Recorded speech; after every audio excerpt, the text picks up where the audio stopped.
helmets are straight. Like they've got scratches and bruises and like just they're covered in dust and dirt and blood. And I had like the customs and courtesies of the military had completely left me in that moment. And everybody's standing and saluting, and I'm like bumping into the general, and I remember being like, just get out of my way.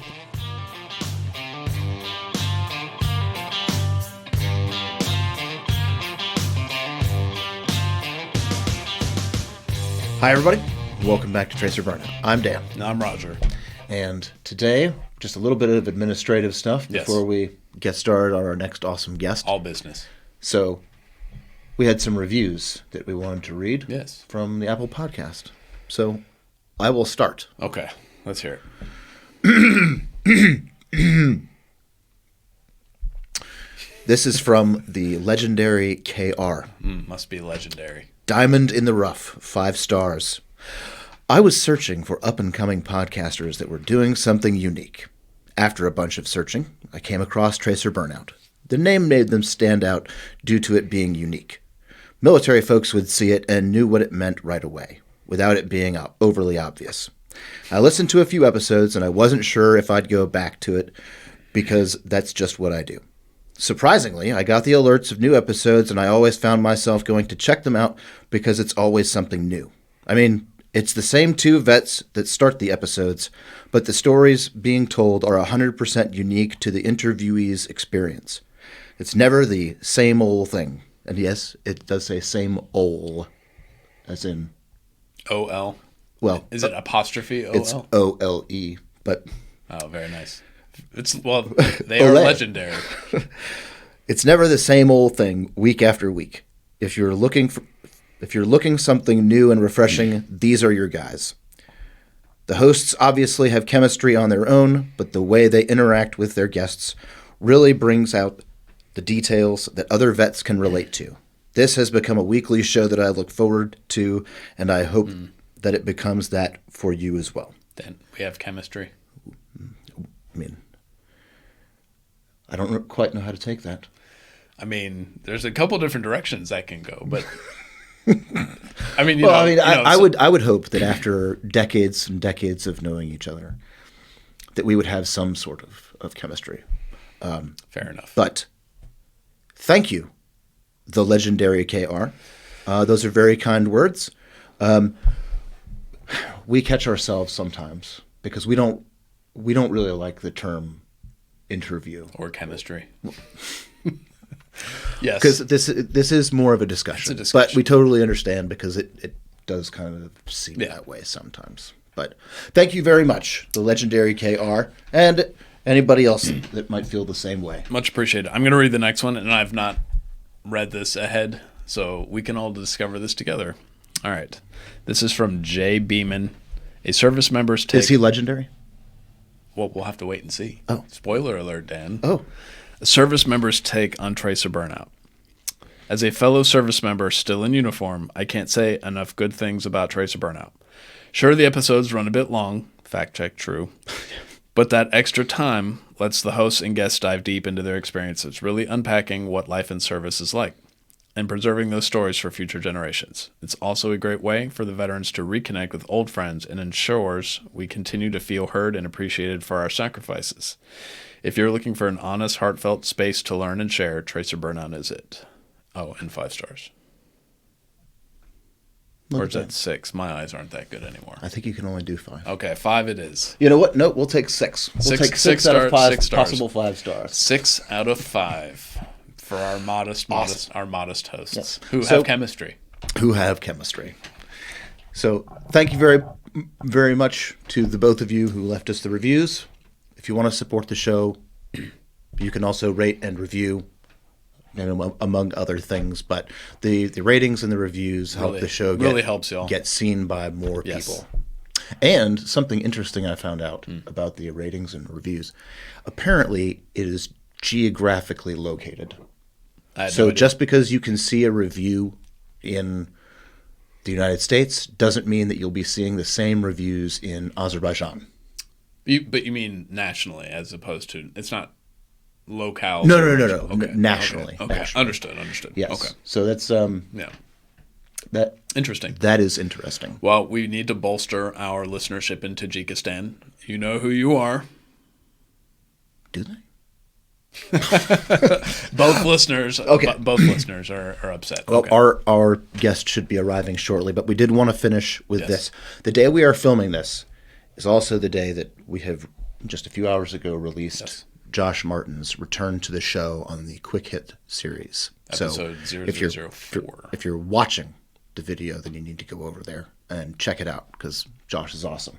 And speaking of his awesomeness, he sent us, as he promised during his episode, Yes. he sent us his autographed cover of Tip of the Spear magazine from his time at the Warrior Games Challenge.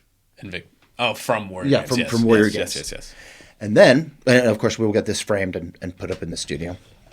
And he also sent us this coin from the Invictus Games, which is shaped like the American flag, and at the bottom it says, "I am USA."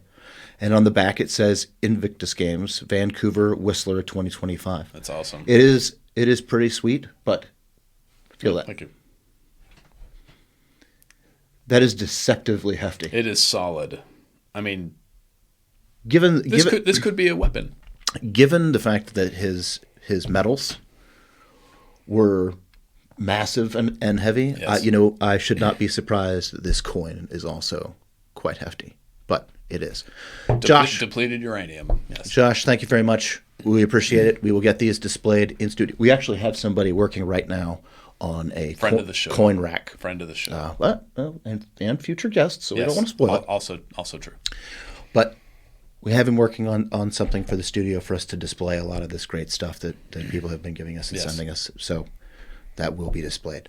But Yes.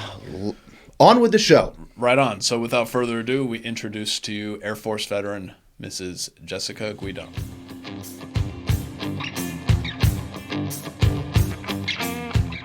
Jessica, welcome to Tracer Burnout. How are you this morning? I'm good. How are you? Very good, very good. You are our second public affairs officer we've had on the show. So Nice. we don't know what we're getting into here. Hopefully a good story. So we start every episode by asking people, what is your family background or history of military service? So when you guys first asked me this, I was like, no, not really. I had a great-grandfather. But diving more into that with my family, I realized that there is more of a legacy, I guess, of military background. So my great-grandfather served in the Army Air Corps. And I remember growing up with that picture on our wall. My mom always, when I was on active duty, she would always put my picture up next to his as like, oh, our family serving our country kind of thing. And then my biological grandfather, so my grandmother was married a few times. So my biological grandfather was actually a Navy engineer during the Korean War. Cool. And then on my dad's side, I brought notes. My That's a very public affairs I thing to know, do. I can't help it. It's within me. My grandfather actually got kicked out of both the Marine Corps and the Army. He did, I think, less than 4 years in both. We have Nice. his discharge papers. So we don't have any pictures of him or anything, but we do have his discharge papers. Okay, now You have the same question I do. So go. what was the nature of the discharges? So my dad says for one of the branches, he was like severely flat-footed. I don't know if that's a reason that you would not accept someone back then. It is. Yes. So for one of the branches, he got, I don't know if he just didn't Medically. even, I don't Okay. know. And so then he was like, hey, let me try the Marine Corps, and then they were like, So he barely made it a few years between the two. That's so. not the direction I thought that was. No, it wasn't anything I was- crazy. It wasn't. Like, how does one get kicked out of the Marine It Corps? wasn't. So he was, I guess, determined because he Okay. ended up being a Good for him. federal contractor, and he did almost 30 years. So I guess he had a stroke at like 29, and so they let him ride out and give him his 30-year retirement. He was my dad said he worked in like their procurement of produce. So like he traveled all over the Southeast, like getting the fruits and vegetables and stuff for like your commissary.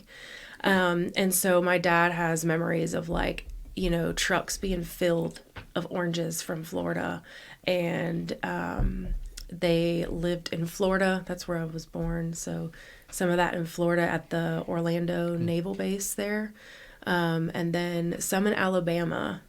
And so my dad's got some cool stories about growing up. For his 6th birthday, he told his dad, I want a tree house. And he was like, okay.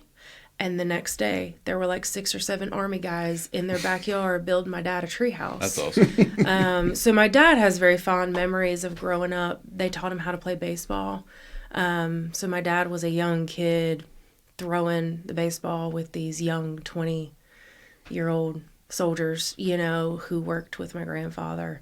And so he has really fond memories of that. And then my dad's great cousin, was in Vietnam. So we have pictures of him with Nickel, which is my maiden name, on his uniform. So those photos are pretty cool. But growing up, my immediate family, we didn't really talk about it a whole lot. Yeah. So, yeah. So then what took you to the service? Honestly, I grew up saying that I never wanted to join the military. I didn't want to marry anyone in the military. And then when I joined the military, I was like, I never want to be stationed anywhere in North Carolina because that's where I was from. And I wanted to get out, I wanted to travel the world. And, God just kind of smirked at me a little bit when I Famous said that last growing words. up. You want to make God laugh, tell him your plans. And I learned that lesson the hard way. And so growing up, I remember my dad saying that was his only life regret was to not join the military. My mom actually took him to the recruiters to get signed up, and something happened and they didn't have the right ID or paperwork or something, so they had to go back home and never returned. Cold feet. So growing up, I remember my dad saying that was his number one regret in life, was not joining. But I never really had no desire. But I was an athlete, played a lot of sports growing up, and my sports medicine doctor was retired Army. And he, over the years, kind of put that bug in my ear, you should think about the military. You're athletic, you've got the discipline, I think you could thrive doing this. And I was like, no, that's okay. So him and my dad kind of got in cahoots together. Oh, man. And I remember coming home, like my sophomore or junior year of high school, and there was like a pamphlet for ROTC sitting on my bed. And I just kind of like rolled my eyes and was like, whatever. Nice try. Nice try, Dad. Thanks, Dr. Prevost. So I thought about it, it was always lingering in the back of my head, like, oh, I don't know if I can do that. Do I want to? But I did know going into college, like I didn't want to take out any loans. I didn't want my parents have to take out any loans. I wanted to do it on my own. I wanted to be self-sufficient. Yeah. And so when the scholarship opportunities I was looking at, and I was like, you know what? I could probably suck it up for that. I could do this and, have my college paid forward, serve my 4 years and be done. Y'all were in North Carolina? Yes. Where were you? So I grew up in Shelby. Okay. It's west of Charlotte. And so I went to UNC Charlotte for the ROTC 49ers. 49ers all the way. That's right.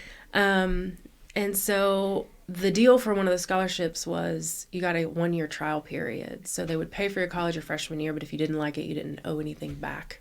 So I thought, okay, I can do that. And I applied basically to pay for my college.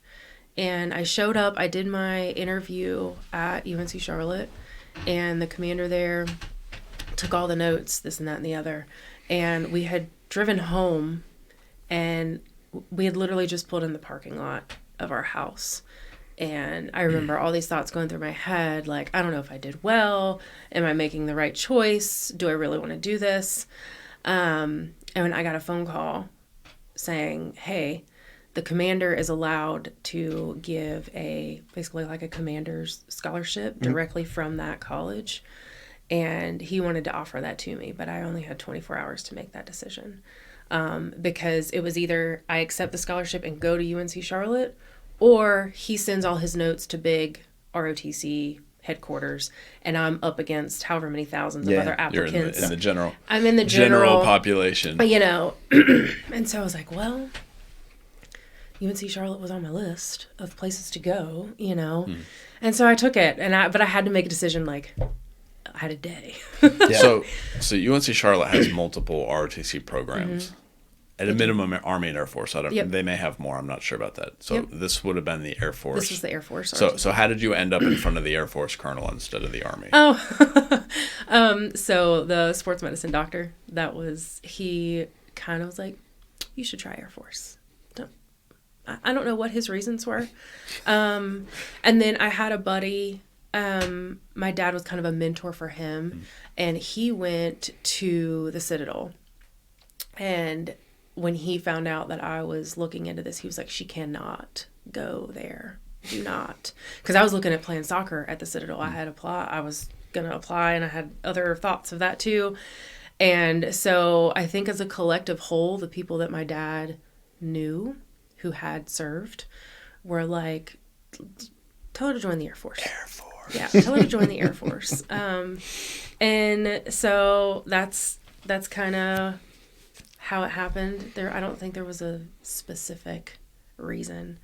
I didn't want to fly airplanes. I knew that. I didn't join the Air Force because it was like, I never had the desire to fly airplanes. So accepted the scholarship. It was a full ride? It was for the 4 years, you know, and you had to keep your certain GPA. You had Of course. do your PT test and all that other stuff. And so I joined thinking that I was going to be a linguist because I wanted to major in Spanish. And I had already signed up for like their translation certificate. I already had all 4 years planned out. Again, my plans. Your plans. My plans.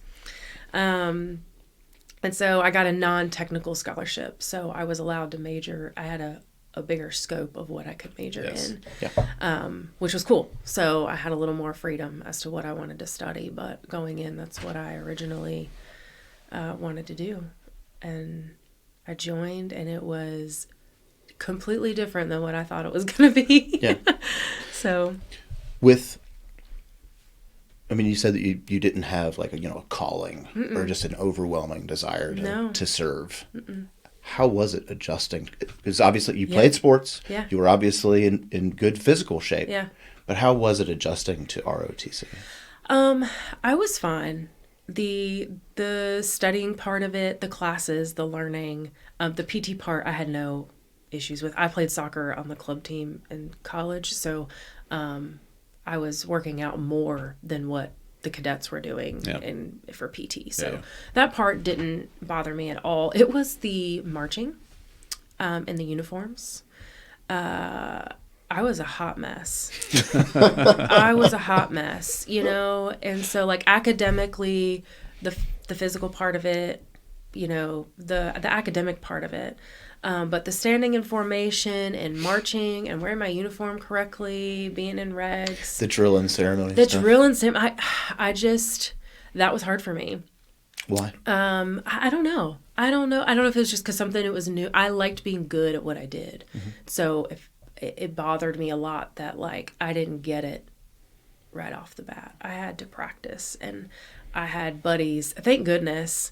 When I started ROTC, I didn't know anyone going to UNC Charlotte. I didn't have friends that were going there. I knew a few people from high school that were going there, but I was kind of starting fresh, with friends kind of thing.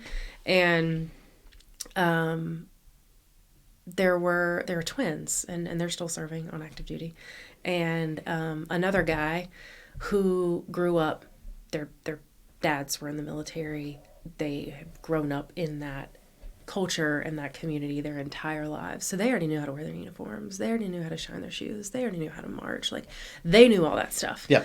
But the twins had come from overseas. They had been overseas most of their lives as kids. So coming over to America, or, the United States, it was like a new cultural thing for them. So they kind of took me under their wing, as you would say. And we became like best friends. They were the brothers I never had. And so the twins kind of helped me, and Pratt is also still serving.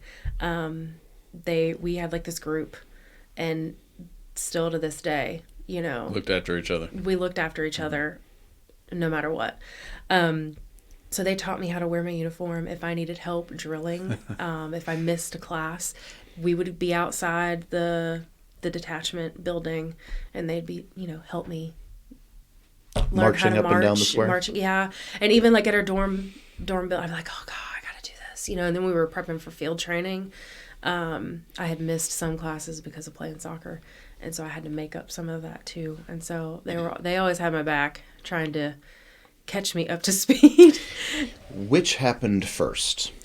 The twins adjusting to American culture, or you adjusting to the ROTC culture or military culture? I think that was a very gradual thing for both, but it was fun. It was fun to, one, to have brothers. I grew up with a younger sister, so I thought that was cool to have like these awesome dudes to like have my back, kind of thing. And for them, it was more like, what they were wearing, the clothes. And there was another girl, her name is Jessica as well. She was best friends with them. It was kind of, we had this group, and she was very good at dressing them appropriately and making sure that they were wearing the right clothes so that, they could have the girlfriends and this and that and the other. And fashion abroad. Yeah. Tends to be about a decade or so behind America. Yeah. Yeah. It was fun though. They're thriving in their careers now, and I actually got to be stationed with both of them. So when I was in, so they are. One of them is, oh gosh, he's a fighter pilot now. He's cross-trained 3 times. That's why it took me a second.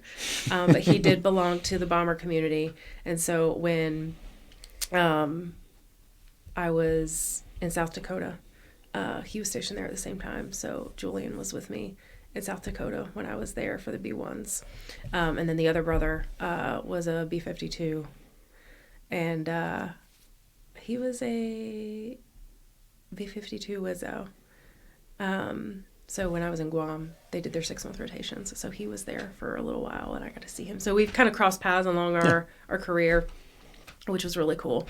And then when I got stationed at Seymour Johnson here doing my reserve time, when Julian cross-trained into being an F-15 pilot, he was doing his training. So like just periodically over time got to continue to cross paths with him. So it surprises people because the military is obviously a huge complex across all services, talking about hundreds and hundreds of thousands of people. And yet, despite all the different duty stations and all the different professions, you will still run into the same people. All the time. Yeah. All the time. Yeah. From my deployment. It amazes people. Yeah, it is truly a small, I say Air Force, but military in general. Yeah. So yeah, it was a good ROTC. I kind of learned that brotherhood, sisterhood, even at the college level. We were in college. We were still having fun and doing other things, but I really enjoyed the discipline part of it. And I learned to wear my uniform correctly. Eventually. And I took pride in that, and I had some really good mentors. The professors there were really awesome. Major, I think he retired as a major, Thickpen.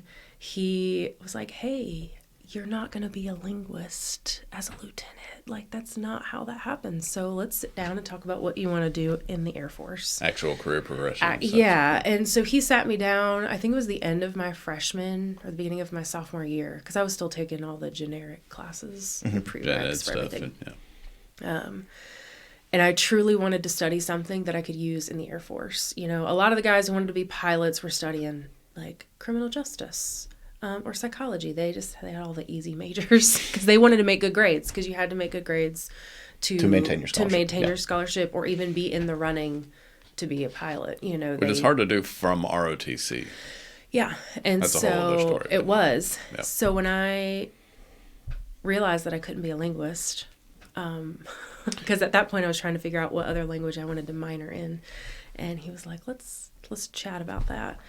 And so I didn't know what I wanted to do in the Air Force. I didn't have anything specific. And he was like, well, let me do some networking for you. and we'll talk about it. And I was like, okay. Come to find out, the public relations, there was a retired lieutenant colonel who was a public affairs officer who was in charge of the public relations department at UNC Charlotte. So my career counselor was like, hey, maybe you should go talk to him. So they set up an appointment with me, and I walked into his office. I was on crutches because I got injured playing soccer. So I'm like wobbling into his office, and I'm like really nervous because I wasn't in uniform, but I knew that this guy had retired, was a lieutenant colonel, and that was a big deal. And he was just so personable and was like, what do you enjoy doing? What are you good at? And so I was like, well, I don't do math. I don't math well. And he was like, do you have a trouble public speaking? And I was like, a little bit, but I'm not terrified of it. I was like, I like writing. And so he kind of started asking some other questions. And do you know what public affairs is? I had no idea. No idea that was even a career in the military. So as he started talking to me about public affairs, I was like, I think I could do this and enjoy it, And so I changed my major after I did some more background, changed my major to public relations. And I still studied Spanish, but I wasn't majoring in it. I didn't get my translation certificate or anything like that. And he kind of mentored me along the way. And then closer to graduation, it was all of the military academies and ROTC slots. Public affairs is a tiny career field, and there were not a lot of slots for ROTC and academy cadets. Right. So I had gone back and figured out that like the year prior to that, there were only like 21 slots for all the academy and ROTC and the academy always gets priority. And so I was like, oh crap, here I am, changing my major, trying to do this for the Air Force, and I'm probably not going to get to do it. Yeah. And I don't know if it was God's plan or I got lucky or if Better to be lucky than good. Yeah, I don't know. But there were only 16 slots given that year, and I jumped for joy when I got it. 16 slots for the ROTC personnel? For ROTC and the academy. Oh, wow. Okay. Yeah, so across the board. I was really pumped to get that because I think I had Intel as my number 2, force support for number 3, and I was I just wanted to be in the Air Force. But I was excited about public affairs. Yeah, that's good. I wasn't necessarily excited about the other ones. So what year was it that you graduated and commissioned? I commissioned in 2011. And how long was it after that you took off to spin doctor school? So you got that dig in there. It's okay. It's fine. I think you mentioned propaganda specialist to the prior public affairs officer. I did indeed. That's fine. How dare you? Dave, I can take it. Everybody's got one, right? It's fine. So at that point, they were slowing the rate that they were entering officers, lieutenants. And so they had taken all of the low-manned career fields and they spit them out of ROTC, commissioned them, and they went straight on active duty. Like, I remember one of my buddies, he had a week between graduation and when he was supposed to report in. At that point, public affairs was not one of them. Do you remember what his specifically was? What his field was? So one of them was security forces and one of them was force support. Okay. And then my friend who graduated as a nurse, she medical, right out the get-go. Yeah. Intel, she went straight, there were all the pilots within a month, And this is 2011, so... Yeah. Yeah. So I actually got put on hold for an entire year. Wow. They changed my orders a few times, and I ended up going back home for a year. Wow. Yeah. I graduated in May of 2011, commissioned, and I think my first set of orders, I was supposed to leave in October, November timeframe. And then early in the fall, it was, nope, you're not going. And then there was some back and forth of, hey, we'll send you to training first while we figure out your duty station. And finally, I was engaged. So I was trying to plan a wedding and, the timelines of all that and how they were lining up or weren't. And so they came down to, we're going to send you to first duty station at Travis Air Force Base in California. And I was going to go there first with no training date. No. And so I went and did on-the-job training. I got there in May, and I didn't go to Dimphos until January. So it was a while. So the Air Force paid for your education for 4 years of college, commissioned you as a lieutenant in the service. Yes. And then sent you home. I went home for a year. Yeah. Did that year count towards what you owed the Air Force for your scholarship? So it did and it didn't. Because of that delay and your time in rank, so my promotions were all supposed to line up with May, because that's when you commissioned. That was my cohort, year. Yeah. They gave me 6 months. So my promotion month was in November. So they gave me part of that time, so to say, to sort of keep you moderately on track promotion-wise? With my peers, yeah. So so that they gave me. And the financial aspect of it, like you were years in service on the pay side counted. Because I was still on their books for TRICARE for that first, I got like 6 months of TRICARE after I commissioned. But then I was on my own after that 6 months for healthcare until I went on active duty. That is really strange. To the best of your knowledge, is that whole process common?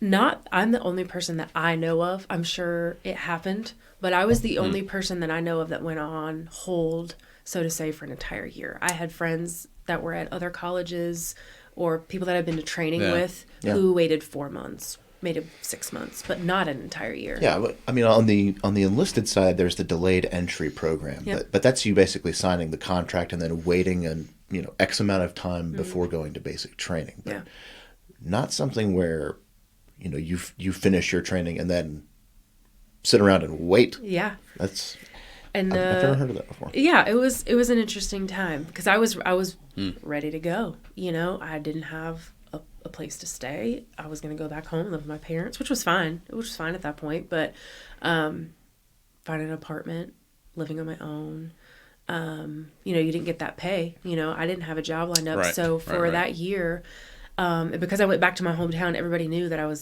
I joined the Air Force. So no one would hire me full time because they were like, she could leave at any moment. Yeah. So I worked a part-time job at the YMCA. I was a lifeguard most of my life. So I lifeguarded. I was a camp counselor. I tutored. So my mom's a teacher. So she helped me get a tutoring job during the school year for English. And so I just kind of picked up a bunch of odd jobs to figure it out. Yeah. Wow. So it was okay. Okay. But you finally get the call to go to Dimphos. Yeah. What is Dimphos? Defense Information School. Okay. It is in Fort Meade, Maryland. Mm-hmm. And I loved it there. Yeah. Fort Meade is beautiful. I was a nerd for school. I loved school. And at that time, it was considered like a prestigious, hardcore master's degree level program. And I had a lot of on-the-job training at Travis. So my NCOs there raised me. And I will never forget them. I was thankful to get a lot of OJT before I went to Dimphos. Yeah. And I went in there like, all right, I studied in public relations. I've gotten some OJT. I got this. So I wouldn't necessarily say that it was super hard, but it wasn't easy. We put in the work for it. I was studying. We had study groups. And for the Air Force, we were different than the other branches. So it is a joint school. So we were... For all the services? For all the services. Yeah, that's right. So I was in there with all the sister services. And what surprising to my knowledge at that time, all different ranks. So for the Air Force... Yeah, you don't branch in the Army. You have to do it later. Right. So, and that was the same for the Navy I believe. Well. Yeah. So here I am, little bitty lieutenant, with there were like 2 other Air Force lieutenants, and there was another Marine ensign. And then there's these Army captains, and there were, all these senior enlisted, gosh, I wish I remember his name, but there's a guy who was like a year from retiring, and he was like taking the class. He was like 2 years from retirement, and I guess he had things lined up for him, but he needed the course, and he was this crusty old Navy, but he was knowledgeable. That was a stepping stone. Yeah. And one last school before retirement. And so I was kind of in shock showing up because, I knew I was going to be the young, I was, but I thought it'd be in a class full of brand peers. New peers, that was not the case. So I got a lot of mentorship from some Army captains at that point. And I loved our class. Our class got really close. I'm still in touch with a lot of them to this day. And it was a lot of fun. It snowed. I wasn't used to seeing snow, so we had a few cool snow days. But I did, and that ended up being one of my dream jobs, was to teach at Fort Meade. I always wanted to go back to teach at Fort Meade, and it never worked out for me. I had a lot of supervisors say, "Oh no, you don't want to do that. That's going to be a career killer. Don't put that on your OPRs. Don't do that." And I'm like, "This is what I want to do." But I did. I truly enjoyed the training in that aspect. How long is the school? I think it was 9 weeks. 9 weeks? Okay. 9 weeks. That's not too bad. Yeah, I think at one point it was 6 weeks, and I think it had fluctuated a little bit over time. As the course material changes, they'll take or add time. Right. Yeah. And that's really where my love for journalism grew. The AP style writing test and the editing, which is what I do now. So I feel like I was just always destined to do that. But I was really hard on myself with those tests because I was like, I'm going to get them all right.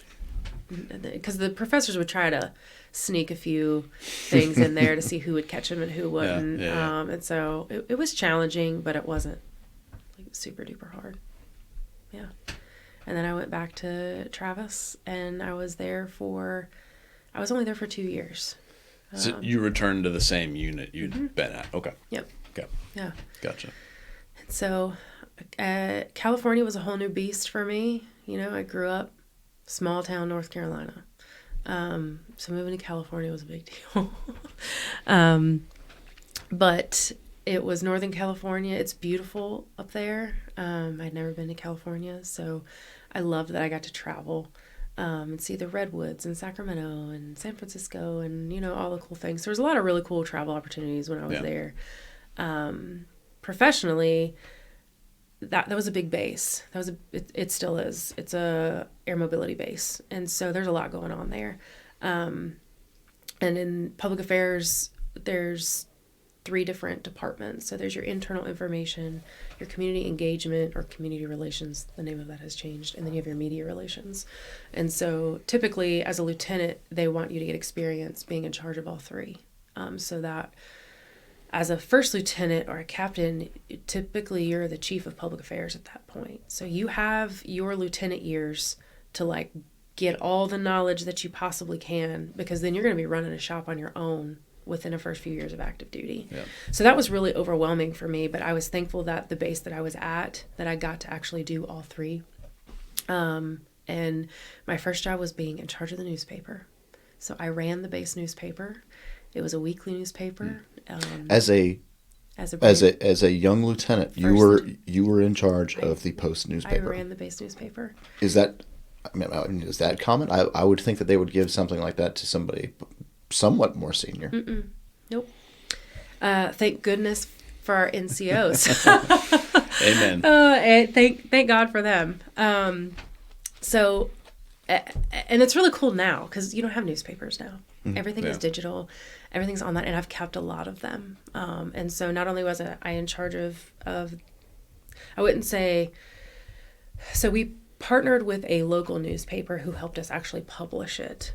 But it was our jobs to get all of the content. We got to have final say on the layout and the design, the front page, your your spreads and stuff. So we had someone contracted from the local newspaper who was kind of like Your printing press. our advisor, you know, and he helped us with the layout and design. He made sure we were on deadline and kind of was our liaison between us and the local newspaper that would print it for us. Made sure that we got our copies on time and all that other stuff. Sure. So I got to write and also make sure everything got to the commander to review and everything got fixed. You were the head of the paper, but I'm sure that you had somebody who was more senior to you that was like an approval authority as to what articles could go in the paper. Was the base commander? So, well, we had a chief of public affairs who was a captain, and I think she promoted to major while I was there, I believe. So she was, everything was pre-planned. Of course. We were planning weeks in advance, so we already knew kind of what articles were going to go in the next week's newspaper. So our chief of public affairs, you know, would, yes, good idea, yes, no. So she had kind of already pre-approved a lot of that.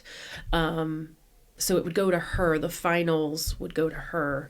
The final full written articles. The articles. So Okay. we had a whole editing process. So we would go through our editing chain throughout the internal information section. And then the finals would go to her. She would skim them. And then sometimes we had commanders that wanted to see the full base newspaper before it would publish. And then some of them didn't care. And so it all depended on the commander. Yeah. And No, so I get it. So that the final depended on who the commander Trusted was. his staff. Yeah. He either trusted his staff or genuinely just did not care. You know, I mean, that's... the commander that I remember there, the first one wanted to see everything. Yeah, but I didn't spend a lot of time with him. He changed out, I think within the first... I think by the time I'd come back from Dimphos, we had a new commander at that point. Okay. The second one we had wasn't. He wanted to like see it, but it didn't sit in his office forever. He was like, "Okay, cool, looks good to me. Looks good to me." You know. So we did have more final approvals. Again, thank goodness. And I made my mistakes. We had to do the little Retractions. That didn't happen often, and making sure that the version that was online was edited appropriately. But I only did that once. Okay. So let's talk about that. Yeah. What had to be retracted? Oh gosh, I'm embarrassed talking about it, and I'm serious. Spill the tea. And I don't believe these members are still in the service. So we were doing, it was Hispanic American Heritage Month. Mm-hmm. And we were trying to get stories of people from that background, tell their military history. Did they come from a family, background? Why did they join? How did they join? The whole thing. Just highlighting members from that community. And we had a bunch of them. And there was a couple, dual military, who was on the base, and we were writing about the husband. And in the print, the article previous to him, his last name was Hernandez. And this, I believe he was either a lieutenant he was a Captain Martinez. And the person had written both stories articles. And had interchanged the last names. So, and nobody caught it. And there's a picture of Captain Martinez, like in his uniform with his name. With his name tape, yeah. And you can see it. It's plain as day. And it had gone through the whole editing chain, and his wife was pregnant. And she came storming into our office the morning that it published. And she was on fire that we had messed up her husband's name.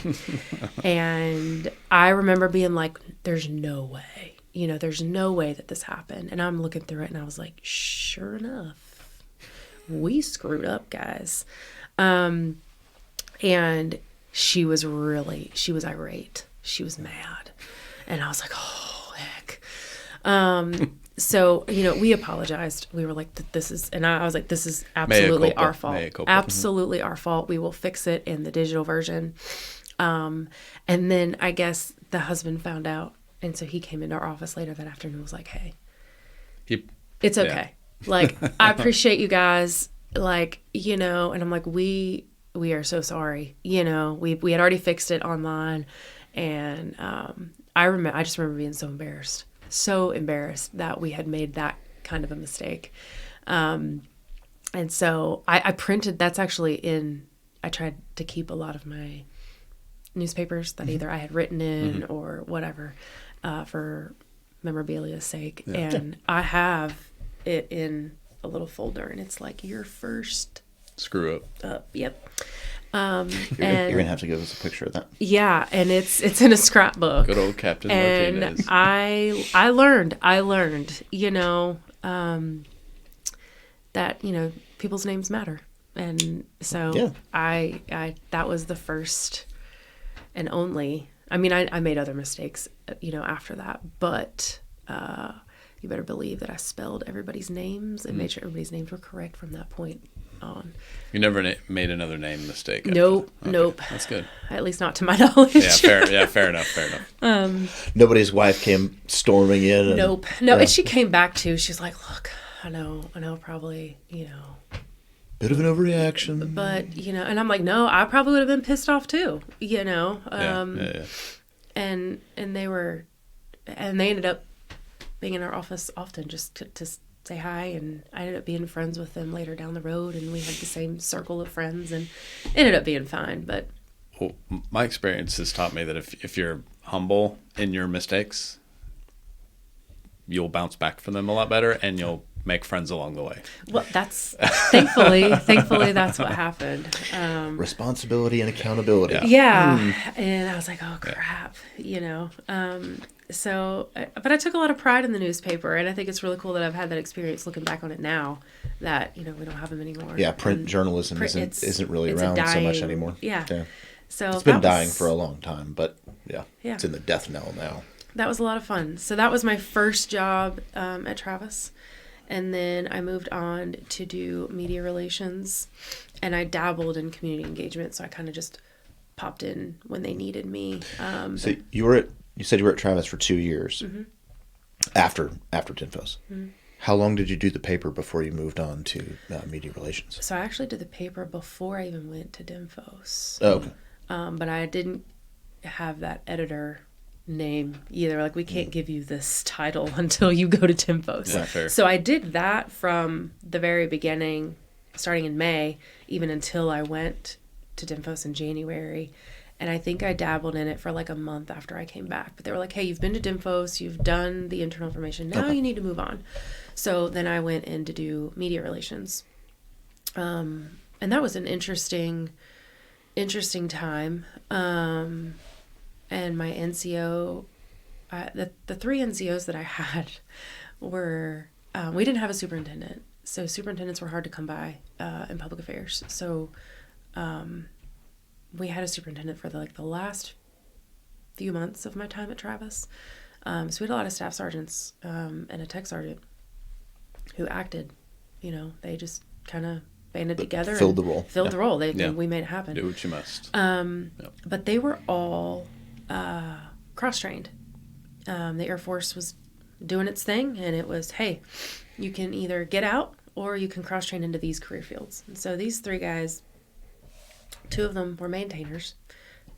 So you can imagine your maintainers coming in to do public affairs. And then the other guy was security forces. And, the other SF.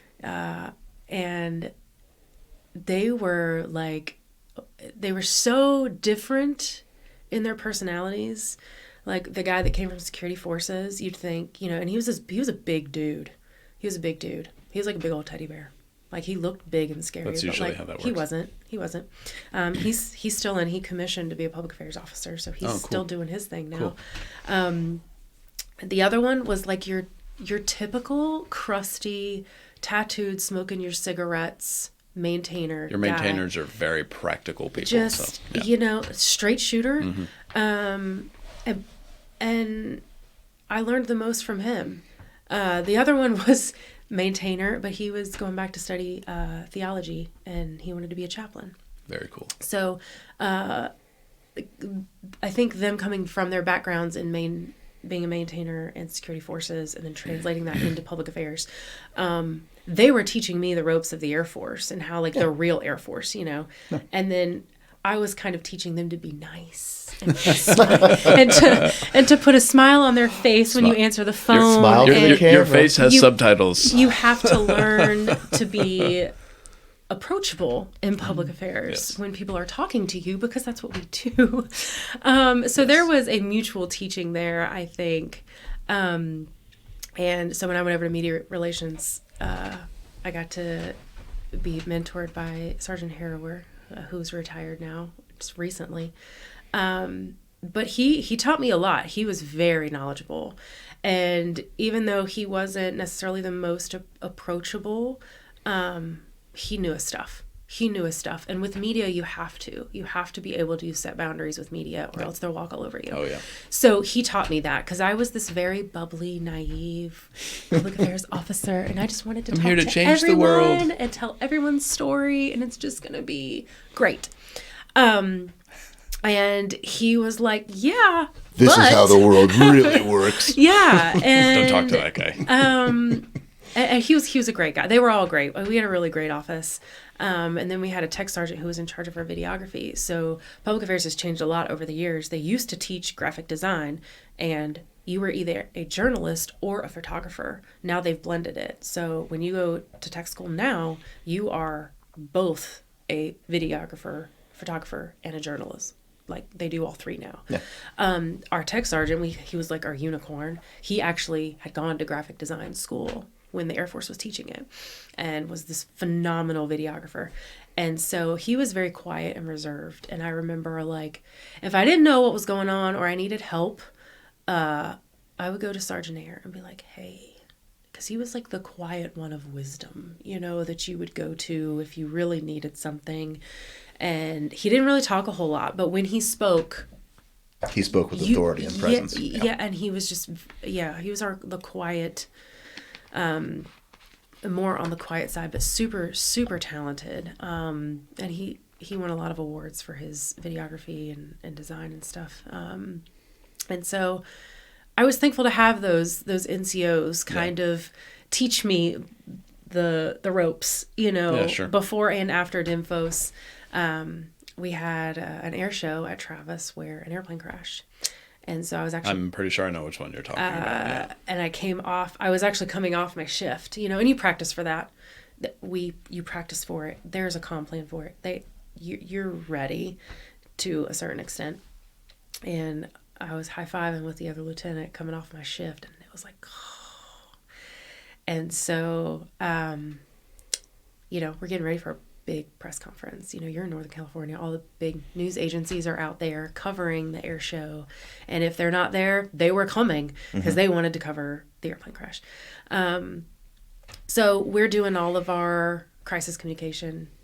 We're putting everybody in the right place, getting our photographers, because, I think that's something that people don't realize about public affairs is we're in charge of historical documentation.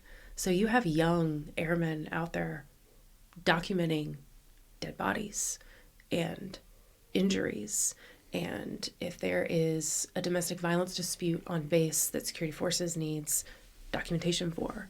So that can be very heavy for some of these young airmen, of course. And that's a lot, so we're delegating who's going to go take these pictures, who's getting the documentation piece of it. Not necessarily to highlight, but to have a record so that the National Safety Investigation Board can have it and all that other stuff. And so we're prepping for the press conference, and the other lieutenant was a first lieutenant, so she outranked me. And she didn't want to lead the press conference. So they were like, hey, LT, go get your blues. tag, you're it. And I was like, I'm coming off my shift. And I was like, no. Lieutenants don't get shifts. No. And so I remember being utterly terrified, and we had practiced this at Dimfos. Like they train you for this stuff. So we were getting the script ready, waiting on the guy from the National Safety Investigation Board to show up because he was the one that was going to be answering the preliminary questions. Subject matter expert. The technical questions. Right. Yeah. And I had to put my blues on, and I was sweating, and I was like, I'm going to screw this up. And they're like, well, this will be good practice for you. How long had you been in the media relations department when this happened? A few months. Okay. And so, I'm trying to think timelines. Yeah, but you had only been out of the school for a handful of months. Not even a year. Yeah. No, it was fairly recent. Yeah. And so we did that, and there's, what you see on TV. There's like 30 different microphones, 20 to 30 different microphones on the podium. And I got up there and had to introduce our commander and then the National Safety Investigation Board guy and just mediate, letting all the reporters answer their questions and stuff. So I remember that being like my first real crisis communication event. But it prepared me for a lot of things in the future. So just give everybody the real quick version of what happened. I'm familiar with the accident. Yeah. Just tell everybody what happened. So I think it was an older pilot. Mm-hmm. He was a civilian P-50. I can't remember the exact aircraft it was. I'd have to look that up. And he had basically gotten too low. I don't know all the technicalities of it off the top of my head. And he had gotten too low and like clipped his wing, and it just... That's the one that cartwheeled. Came... and it was right there in plain sight of everybody who was watching it. Yeah. So of course the video's on YouTube. Mm-hmm. People are there watching it. They're already on their phones, and so he had passed all his medical screenings though, because they're very cautious about that. Mm-hmm. For all the aerial demonstrations, all the pilots have to pass their medical stuff, and they have to turn it all in, and it's all reviewed and made sure. So I don't think there was any consensus on the why, but it was pretty tragic. Yeah. And so I learned a lot from that experience. Death, crisis communication, the career, and how you manage those kinds of things. Making sure that the families, because typically you wait 24 hours to announce anything. Mm-hmm. 24 hours next of kin is but obviously it's all over the TV. Yeah. It's all over everywhere. It's got to be a different dynamic when it's a public event. Yeah. And so that's something I think public affairs deals with all the time now, because news is so immediate now. So when things like that happen, trying to have respect for the members and their families and letting them be notified first before you see it on social media. That's I think that's always been a thing as social media has grown. Yeah. And so that was like a defining moment, I think, for me and my career moving forward. But I'm very grateful for those NCOs, and even the colonel, the wing commander at that time, was very encouraging. Like, I know you're nervous, LT, but like, you can do this. And so I was like, okay. Like, he pulled me aside before we even started the press conference and was like, are you all right? Are you good? Do you need to practice? Like, we can delay them for a minute if you need to. And I was like, nope, I think I got it, sir. Let's do it. And so I think support all around from the office, from the wing commander, helped me not totally bomb it. Yeah. In cases like that, you would think that they would want somebody more experienced to conduct that initial briefing. Uh-huh. But the more experienced person tagged out. Yeah. A theme we've had on this show. I would think that behavior would not be well regarded. I say yes and no. I was not prepared But had I not had that experience, I would have probably screwed up later in my career. And so I think now that I've been a chief of public affairs and I've been at the higher rank and I've managed offices, and I think the chief of PA at that time had already had that experience and knew that I was capable and knew like she can do this and she needs to have this under her belt, because in our career field, you are a first lieutenant advising a general. You are a second lieutenant advising a colonel, and you need to have that confidence and you need to have the whereabouts to be able to do public affairs. Okay. And so I think yes and no in that regard. At the time, I was like, why am I doing this? Yeah. But looking back, I think I was capable. I was just nervous and didn't want to be put in the spotlight, and they were there in their uniform right behind me. So it was, we're here in case you really screw up. Sorry, I'm just laughing over here. I just think my lieutenant years, I think every day I woke up and looked in the mirror and said, why am I doing this? Oh no. Yeah. So it was a good experience. I say good. It was a learning experience for me that I think prepared me for a lot. So at the time I was like, I don't want to be doing this. Why is it me? But looking back on it now, it was like, no, that helped me, because you have to be able to step into those kind of situations as a public affairs officer when things go wrong. And so I gained that in that situation, and was able to utilize that experience later down the line. Yeah, that's how it works. Yeah. So how long were you doing? You did the media relations the rest of your time at Travis? Mm-hmm. So about just under 2 years? Yep, I was there right under 2 years. They were back and forth on, at that point, the rate at which they were PCSing and bringing in lieutenants was still going on. Mm. So there was we're going to keep them there for 3 years.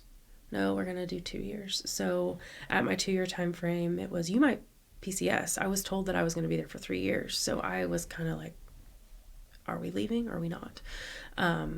And I was newly pregnant at the time when that was wishy-washy on whether or not I was going or staying.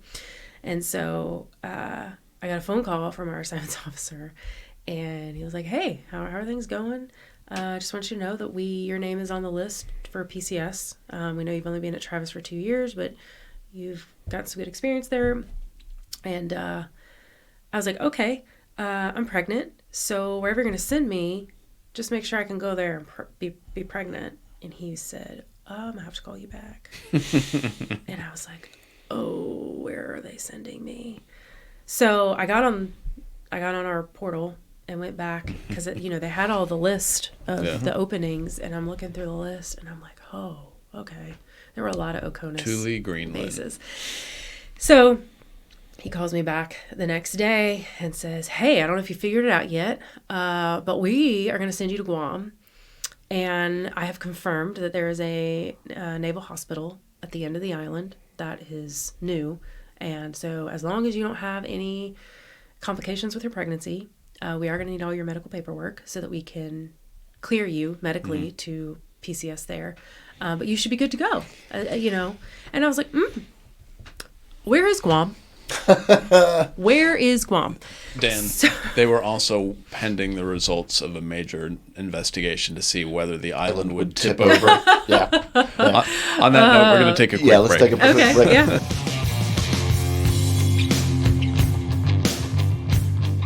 We were debating whether or not Guam was going to tip over. Guam has not. Okay. In fact, that's the best news I've heard all day. Tipped over. All right.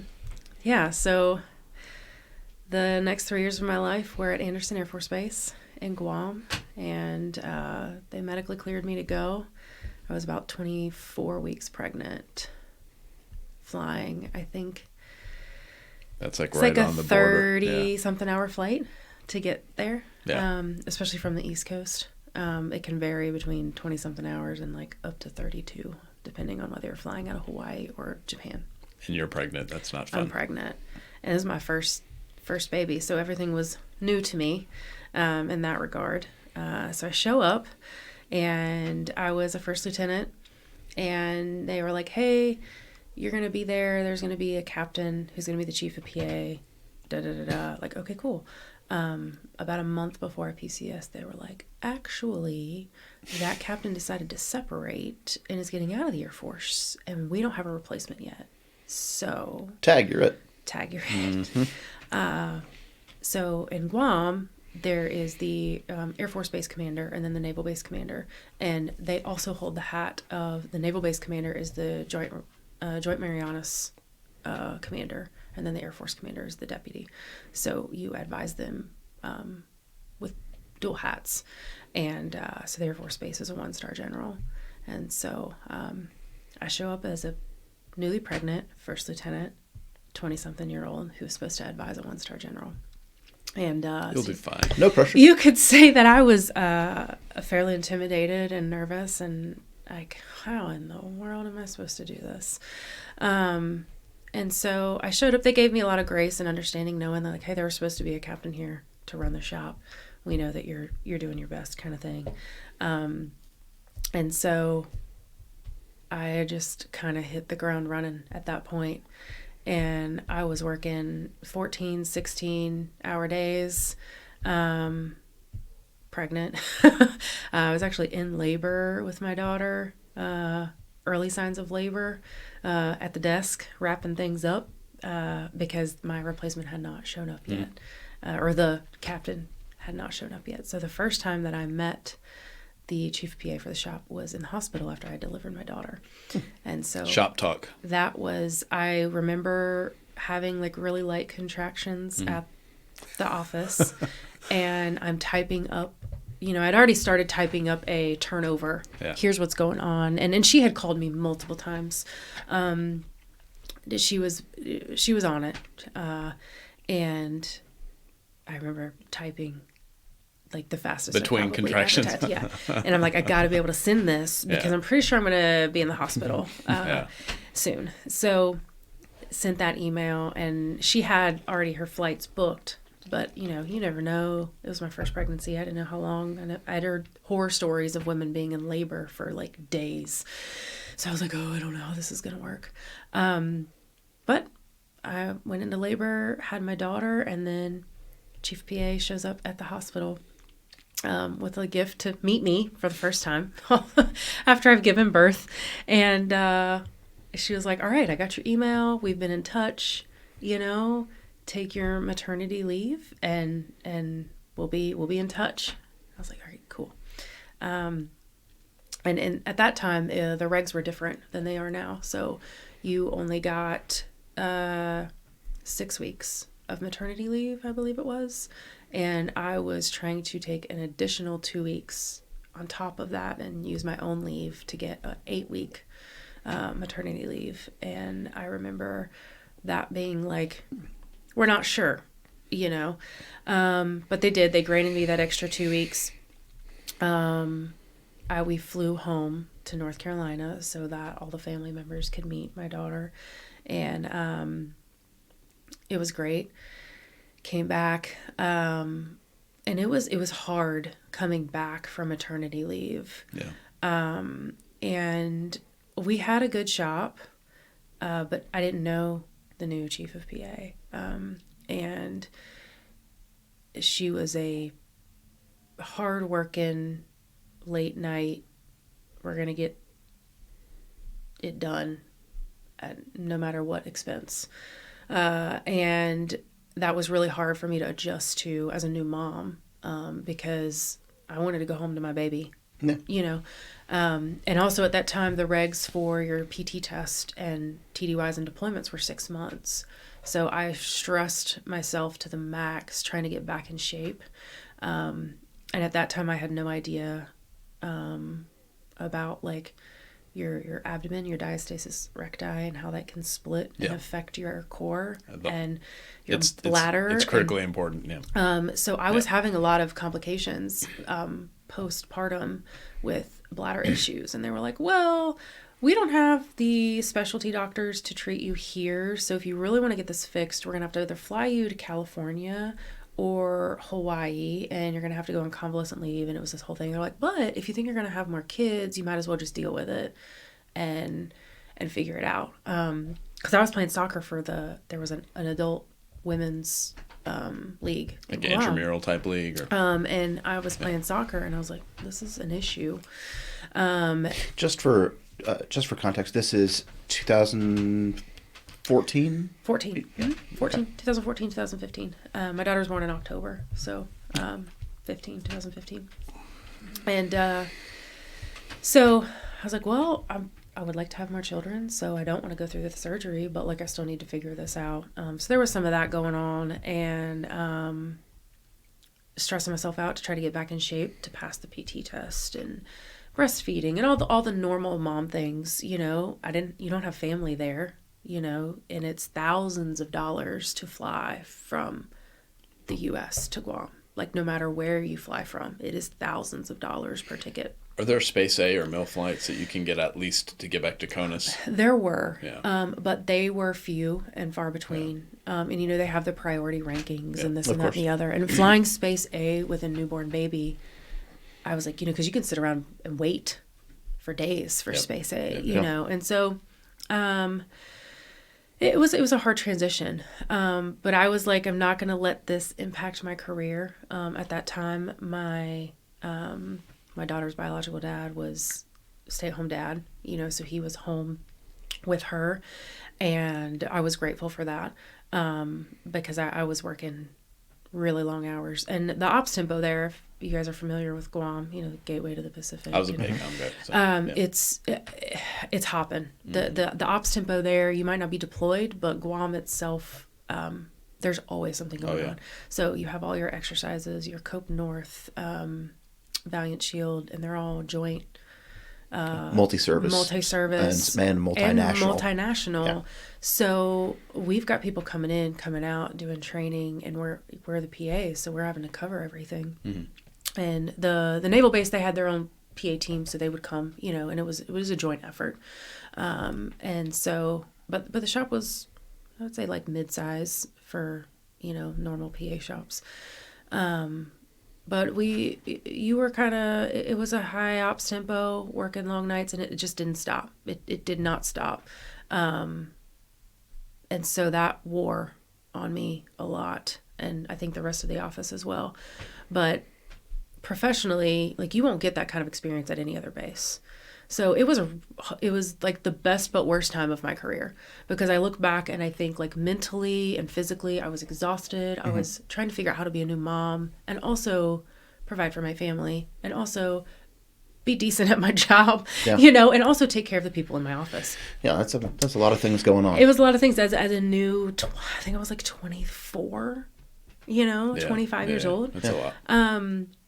And so I learned to deal with it. And some of those experiences I will never forget. One of my favorites was Operation Christmas Drop. So there's actually a Netflix movie made about it now.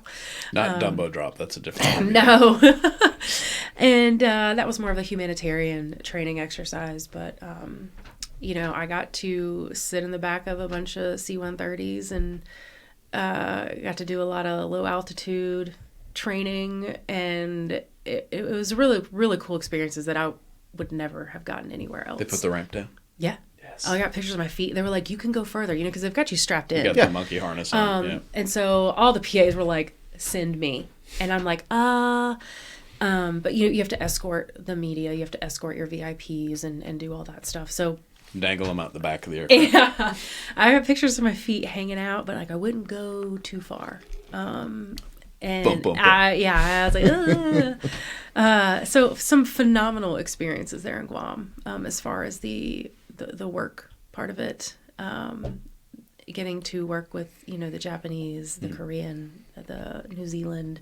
I mean, the list goes on and on. You do all kinds of stuff out there. And the things that I learned about the Navy, my Navy counterparts, getting to work with them and do some stuff with them, because if their PAO was TDY or whatever, we would kind of fill in for them and they would kind of help us too. So that was really awesome. But I grew a lot, both professionally and personally, in those 3 years, because I had to learn to juggle a lot.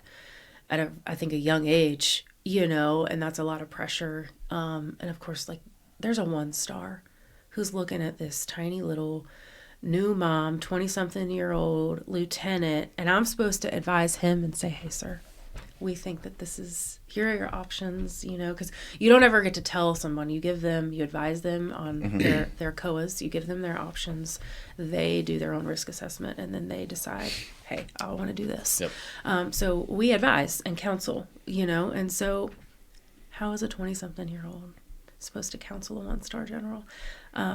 But I had to figure it out. There was no option. Cautiously? Yeah, cautiously. And with the help of, so at that base I did have a master sergeant. I had 2 master sergeants who were phenomenal, and they helped me do that. Like I would not have survived Guam without them. Kudos, Sergeant Kaufman.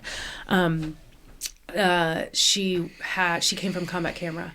And so she had a lot of background and knowledge from the combat deployment side to like everything. And so the team there, again, kind of helped mentor me. The chief of PA that was there, she was only there for a little while. And then she PCS'd. And then it was, at that point I had promoted. So they were like, hey, you've been here for 2 years. While you're here. You've done this. So we're not going to PCS anyone. Yeah. We're going to let you wear the hat and be the chief PA. So I got to slide into that position as I promoted and learned and did all the things. And so it was quite a time. There were a lot of like big news agencies that wanted to come to Guam. So we were constantly trying to coordinate, media on the ground, who they get their interviews with, what do they want to see, in conjunction with all the exercises going out there. Right. Guam's not a big place. No. Yeah. You can drive the whole island in like less than 2 hours. Yeah. We did it. But it's a beautiful place. The food there is great, and the local community is very military friendly. Unlike other islands right. in the Pacific. Right. And so that shall be unnamed. Yeah, the Chamorro, that's the local, and they're tribes, so there's not towns or cities. They're 19 tribes, and they each have their own mayor. So as the community engagement piece of public affairs, you are not just in your one state dealing with your one governor and your few mayors. No. You have 19 mayors. Right. And so that was an interesting and unique part of learning that job, and the different dynamic of Guam just in and of itself, and where it was, and the strategic piece of it, and learning all of that and managing all of that. They sent me TDY to South Korea to do some really cool stuff. And my daughter was 7 months.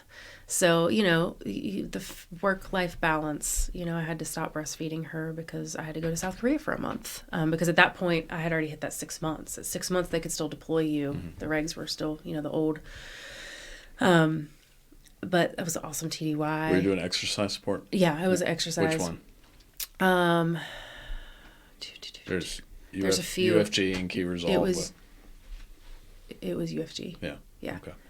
They're called. They changed the names now. They but do. Back then, it would have been UFG. Yeah, and while I was there, some real world stuff started kicking off. So they were like, I know, I was there. They were like, hey, I was in 2ID. Hey, okay, well, yeah. So I was there doing the exercise stuff, and then they were like, yep. Pause exercise. We need to finagle some things. I was in 2nd Infantry Division in Area 1 when all that was all right. happening. So yeah, and I was like, I was not prepared for that.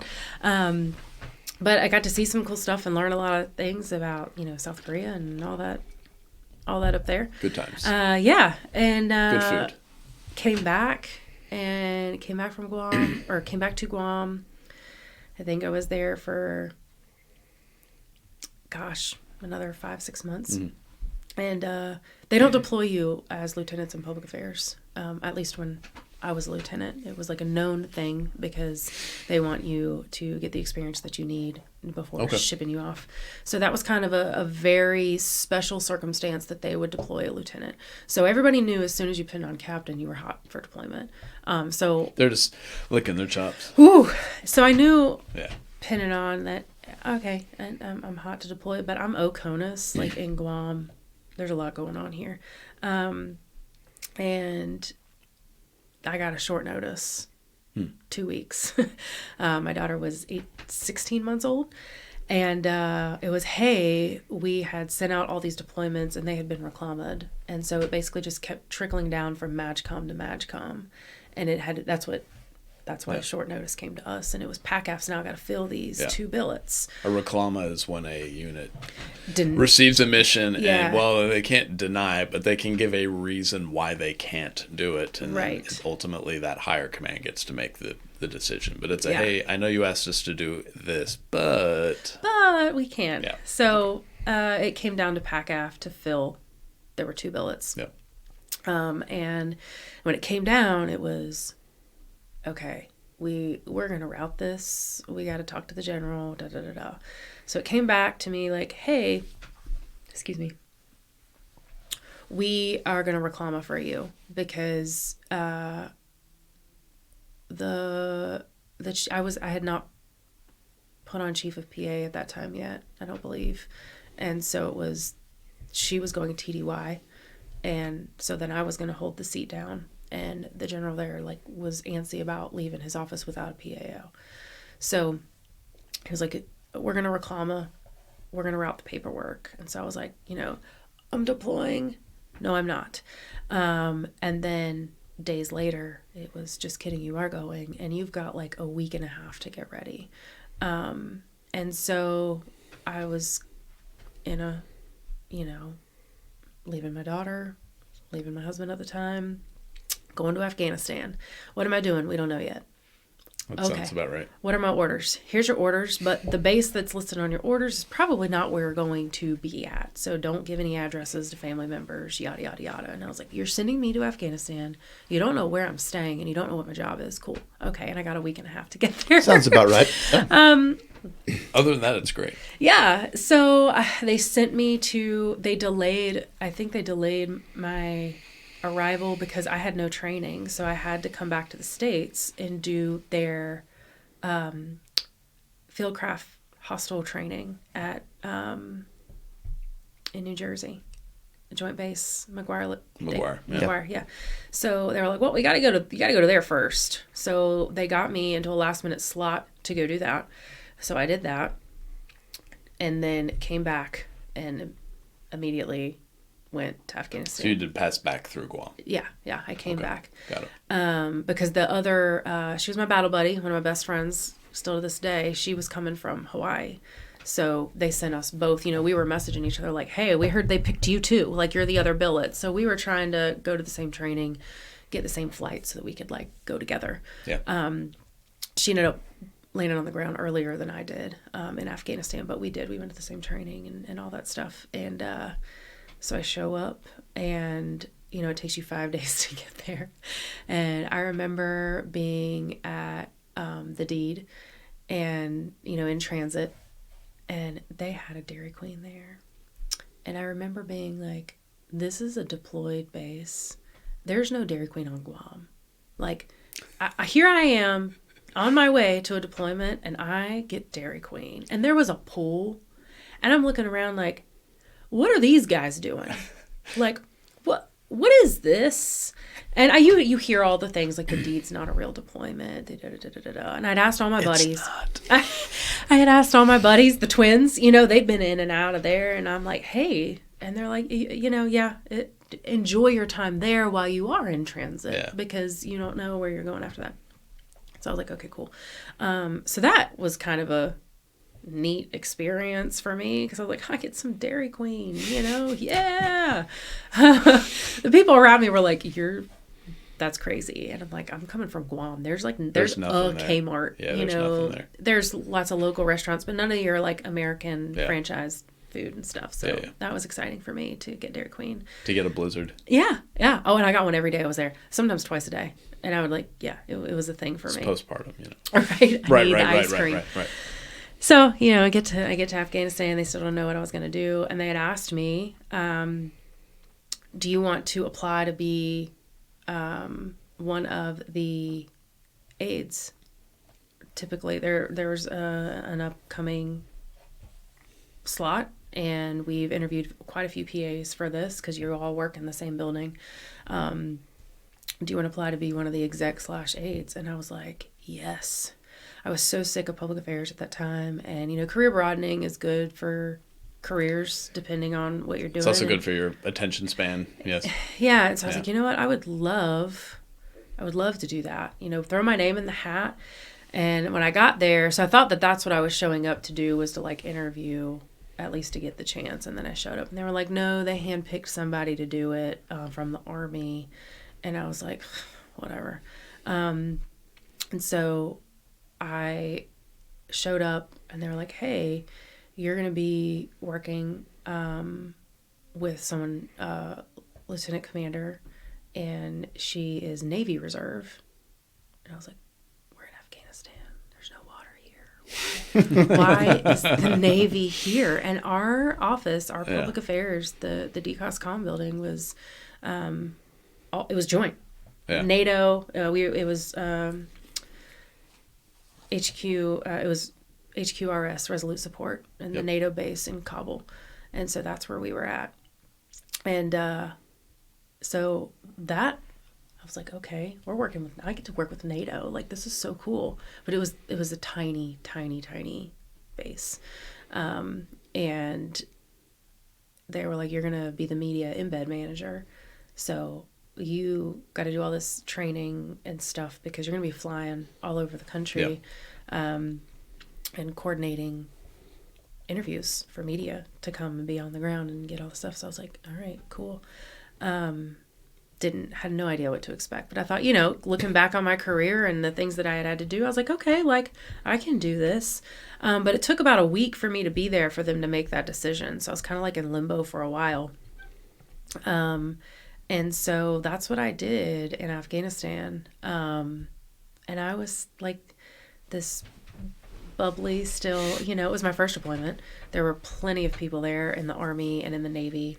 I worked for an Army of 6 who then worked for the 4-star. And so having an Army boss, I was like, oh, I gotta get my together, you know, like I gotta make sure, you know, Air Force always gets made fun of, you know, we're the chair force, you know, we're the, you know, all the things.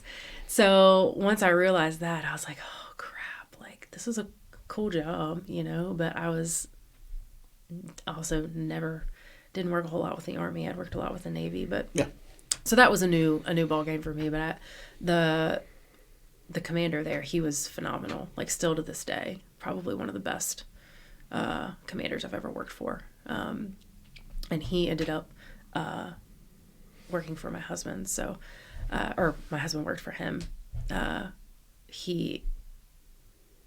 The person who was hand selected to be the aide exec is now my husband. And so weird. We did not like each other. Plot twist. Did not. We did not get along at all. Pretty much like most of the deployment. And so like I remember the lieutenant commander, because she outranked me and because she was older than me, she didn't want to go downstairs to deal with him. So we would rock, paper, scissors it to see who would have to go downstairs to schedule interviews with the general. And then it got to a point where she was like, I'm tired of losing and I outrank you, you get to go. So then I had to be the one that went downstairs to deal with him. And, you know, Little did you know. Little did I know, yeah. As he's airborne artillery, so he had a desk job. So he was very angry at the fact that he was in NATO world, Afghanistan, sitting at a desk with the career that he had. So like public affairs was a joke to him mostly. now he understands, you know, but he was, you know, very protective of the boss's schedule. And I'm like, this is what we're supposed to be doing. This is our jobs. You have to, you know, so and it wasn't just him, the other exec was a little bit nicer. So sometimes if he was there, we would go to him first. So that dynamic of working with the Army, not getting along with some of the people there, and figuring all of that out. And then for me, you know, traveling Afghanistan, which was still Taliban's still running rampant. Mm-hmm. And so I had not experienced that before, obviously. Guam was a high ops tempo, but I'd never been in a combat zone. I'd never done it. So we were outside the wire, as you would say, often. And I was flying all over the place. And I was working with a large news agency. And we had been planning for months. They had a whole itinerary of places they wanted to go, people they wanted to interview. That I was put in charge of their visit. And so months and months of building rapport with these guys. And they show up. We had probably traveled for about a week or so, to different parts of Afghanistan, getting interviews. And I'll never forget, because at that point, the Afghan National Army had just started allowing women to join for very, very specific career fields. Mm-hmm. So like Afghan women, they weren't allowed to drive, but if you join the Army, they would let you drive. So you got to learn to drive. And a lot of like the finance jobs, they were allowing. Like clerical type jobs. Yeah, a lot of your secretarial type stuff, but public affairs was one of those jobs. But of course, men in their culture could not train the women. Mm. So it was our jobs. So they let the public affairs team, the women in our office, got to go periodically go to the Ministry of Defense and train the women in the ANA to learn public affairs. And then they would come to us and we would train them. And so that was an eye-opening experience for me too. So that was like some of the stuff that the news agency wanted to cover. Mm-hmm. Was on the ground with the women being, learning to drive for the first time. Yeah.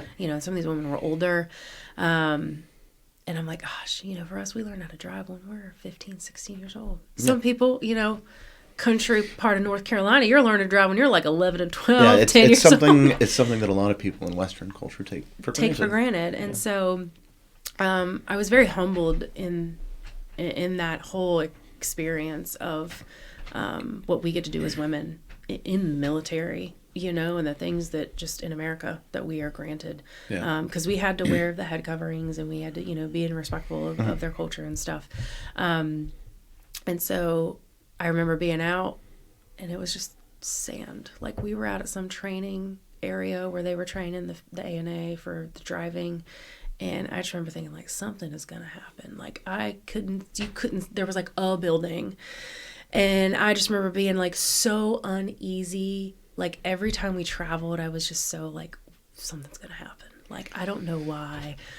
Was there ever did y'all receive training or threat briefs on possible green on blue incidents from the women on y'all? Yeah. Okay. Oh yeah. They gave us threat briefs before we left for anything. And if there was ever we need to delay this, we're going to like things got canceled all the time. And so, we had a team. We had our guardian angels. Mm-hmm. So we had those. But sometimes they were of a different country. So there was a language barrier there. Yeah. Mm-hmm. And that was an eye-opening experience for me because I'm like, who are these guys? What are they here for? And it was Lieutenant Commander. She's like, I think those are our guardian angels. Like, and I was like, okay. And that's how I knew. From that point on, I knew if these guys showed up, I knew that there was a little more of a threat, depending on where we were going, and maybe my head needed to be more on a swivel. So we were out, and it just, every time we went somewhere, it just put me, as anybody who's in that kind of a situation. And nothing ever happened while we were out. But we came back to Kabul. We were at the headquarters and planning the next trip. And this news agency was like, hey, we want to go here. And we've heard that it's safe. And there's traditions and customs in Afghanistan when you have a meeting. There is tea. You sit, you talk. Mm-hmm. There's a lot. There's a wind up. There's small talk, engagement. Yeah. So we're sitting in this meeting, and there's the Afghan, the ANA general, and there's a 1-star from our side, and all the staffs, and we're sitting, and as they're talking, like, hey, we heard that, this part of Afghanistan that's been cleared. And so we've heard that it's safe for us to travel down this road, we want to go meet so-and-so. And the Afghan, they're a proud culture, and like 2 weeks prior to that, the Taliban had completely taken over that route that they were speaking about. And so it was like, yeah, we can make that happen. And I knew at that point, the 1-star general, to get up in the middle of a meeting, he got up and he came over and sat next to me, and he's like, you're not going. You are not going. Because I'd gone everywhere with them. It was my job to escort them and making sure that we were doing all the right things, meeting the right people, we were getting on the right airplanes and the right helicopters to get from point A to point B to get home. And so I remember thinking at that point, okay, they should probably not be going. And so there was a handoff. There was a handoff of, if you go, you need to know that you are now under ANA liability. Like, you are no longer on the United States. We can't guarantee. We can't guarantee anything. If anything can be guaranteed, we'll have people on guard. And so they did their whole risk analysis, and they did all the things. And I said goodbye to them that morning, or the next morning, and they were ambushed on their route. And only 2 of them. There was a team of 4, and only 2 of the 4 came back. And I was actually in Kandahar on my way back to Kabul, and I was sitting in the jock, and they were like, nope, you need to come out. And I was like, what's going on? And all the phones were ringing off the hook, and I could hear all this stuff. Start hearing the phones. So they have me sitting outside of the jock, and one of the PAs at Kandahar came over and was like, hey, so we've got reports, and this is what we think is going on. We're getting reports from both sides. We've got our guys in. We're trying to remedy the situation. And I was like, I want to hear it. Like, I want to be in there. I want to see what's going on. Like, I had built a relationship with these people over months of work, and it was, are there any confirmed dead? Are there any KIA? Like, what's going on? And they were like, well, we think 2 of them, but we haven't confirmed the bodies, blah, blah, blah, blah. And so I just remember sitting there what seemed like forever. And then finally the chaplain came out and was like, hey, so we've got confirmed these 2, they didn't make it. And one of them was the interpreter. And they had worked with this news agency for years and years and years. And then the other one was their photographer. And they had been in combat. They had been embedded with the Marines before. So, like, they knew. They knew what they were doing. But that hit me hard. Like, as a public affairs officer, you're not prepared for that kind of a thing. You're not, and nobody at any point pre-deployment, during the deployment, said, hey, this could happen. Just be, it might be a low percentage, but, like, it could happen. So when that shook me to my core. And they had to, like, ID the bodies. Right. And then we had to get them to bring them back. Yeah. And so I was they asked me if I wanted to stay, and I was like, yeah, I need to make sure. There was a female who did all their broadcasting, did all their radio. So she was recording all of the interviews. And I remember before they left, the interpreter came up to me and was like, I'm worried. I'm worried about her. And I tried to get her to stay. Like, hey, don't feel like because you're a woman or because she had never been in combat. This was her first big, like, embed trip. I'm like, these guys know what they're doing. They've done it countless times. You can stay back. Like, you can stay back and hang with me. We'll do some other interviews. Like, we can, and she was like, no, I'm part of the team. Like, I'm here with them. We all go together, And so I gave her, like, good on you, Yeah. Like, you go. You don't leave anybody behind. Like, you're all going to... But I do remember the interpreter telling me before we left that he was, like, a little worried. Like, and he said he was worried about her, but, thinking back on it, I'm like, he's from Afghanistan, so he knew the tensions, he knew everything. Like, what did he know? So I think back, like, what did he know at that time? So there's all the speculations as to why that happened. Who told who that they were going down the route from the ANA, who leaked it that they were going to be there. There's all kinds of stuff as far as after the fact. But that experience was like totally shocking to me. And then it was, because I had decided to stay, I had to help coordinate getting the interpreter's body back, because per their culture, they have to be buried within 24 hours, and they have a whole thing. So it was like, we got to get his body on a plane, and we got to get him back for his family to be able to appropriately, bury him. And then it was, you had to deal with insurance and dealing with getting body, the American photographers getting him back. And so we kind of had to hang out in Kandahar for a little while. And they brought the 2 survivors to Kandahar, and I just remember them, like the stretchers came first with the dead bodies on them coming off the helicopter. And I just remember seeing them, and like, the custom of, I knew that I was out of it because, oh God, I might get teary-eyed. Sorry. Whew. I did not expect this.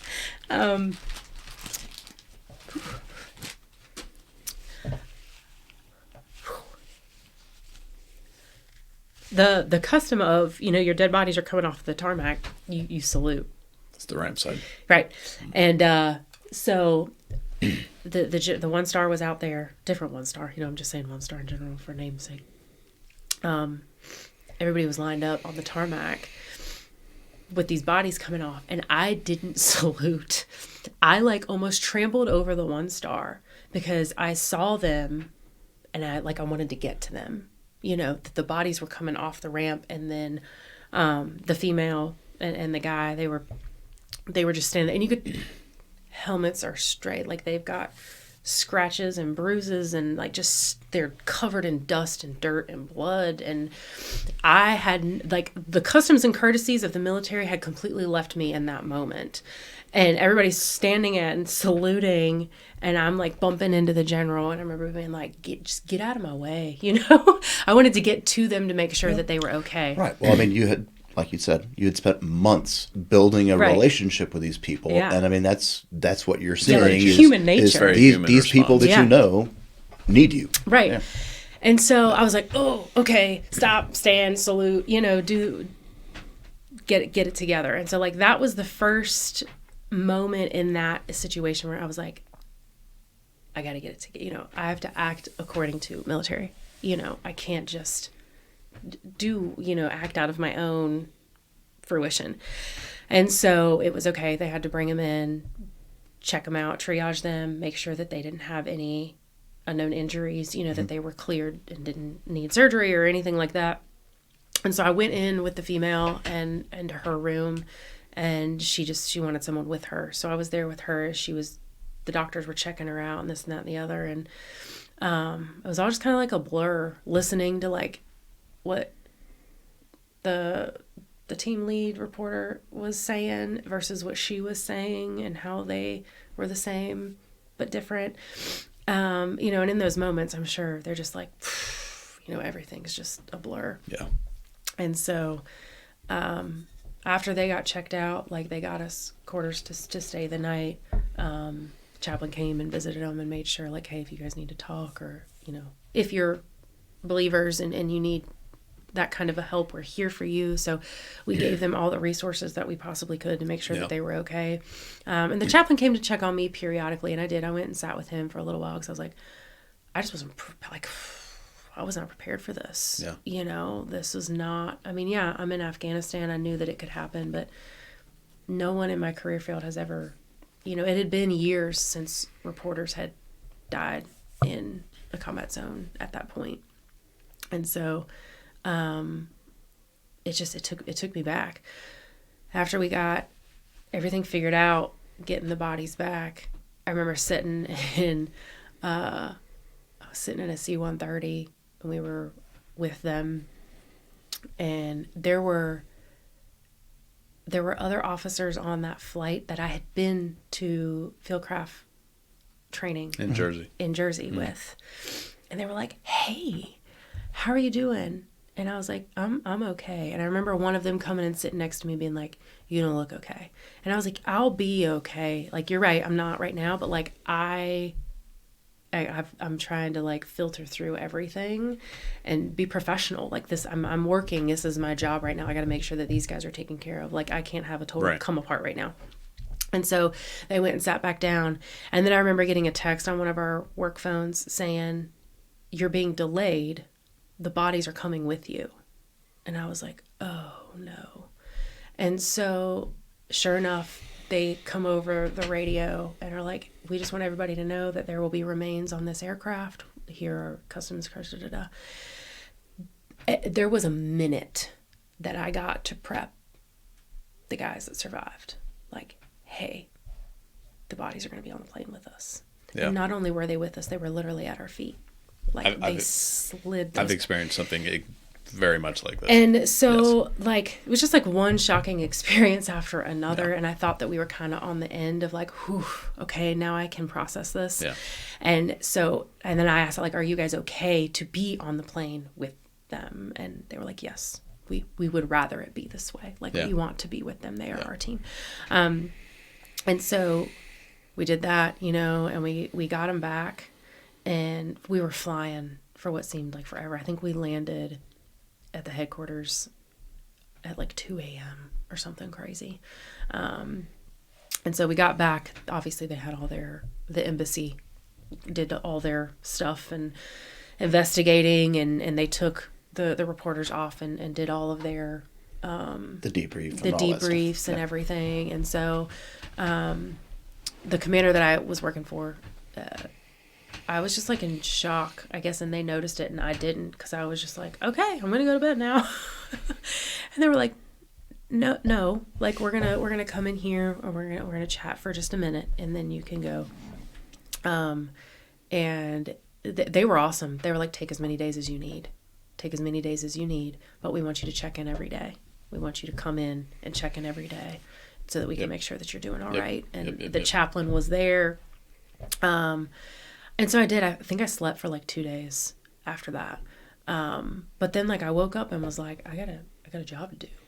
Like, I don't want to be, "Oh, this happened to me and now I'm poor pitiful me. Like I can't finish the job. Like, I need to go home." Like, I remember being like, "Okay, I can do this." 'Cause that happened it was in the summer months. And I think it was like halfway through my deployment.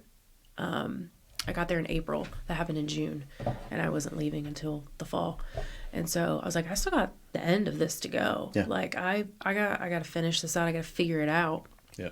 And so I showed up to work like 2 days later, and they had offered to like move me around. Like, "You can give you a different job. You can work this."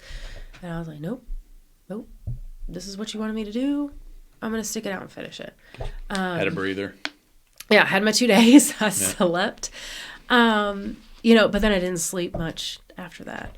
And so it was touch and go throughout the rest of that deployment, but I was very like headstrong. I was very stubborn, and I didn't want to seem weak, especially as a female. I'm in a mostly male dominated career, NATO, there's a bunch of Army and Navy guys here. And so I was very determined to like finish strong. Yeah.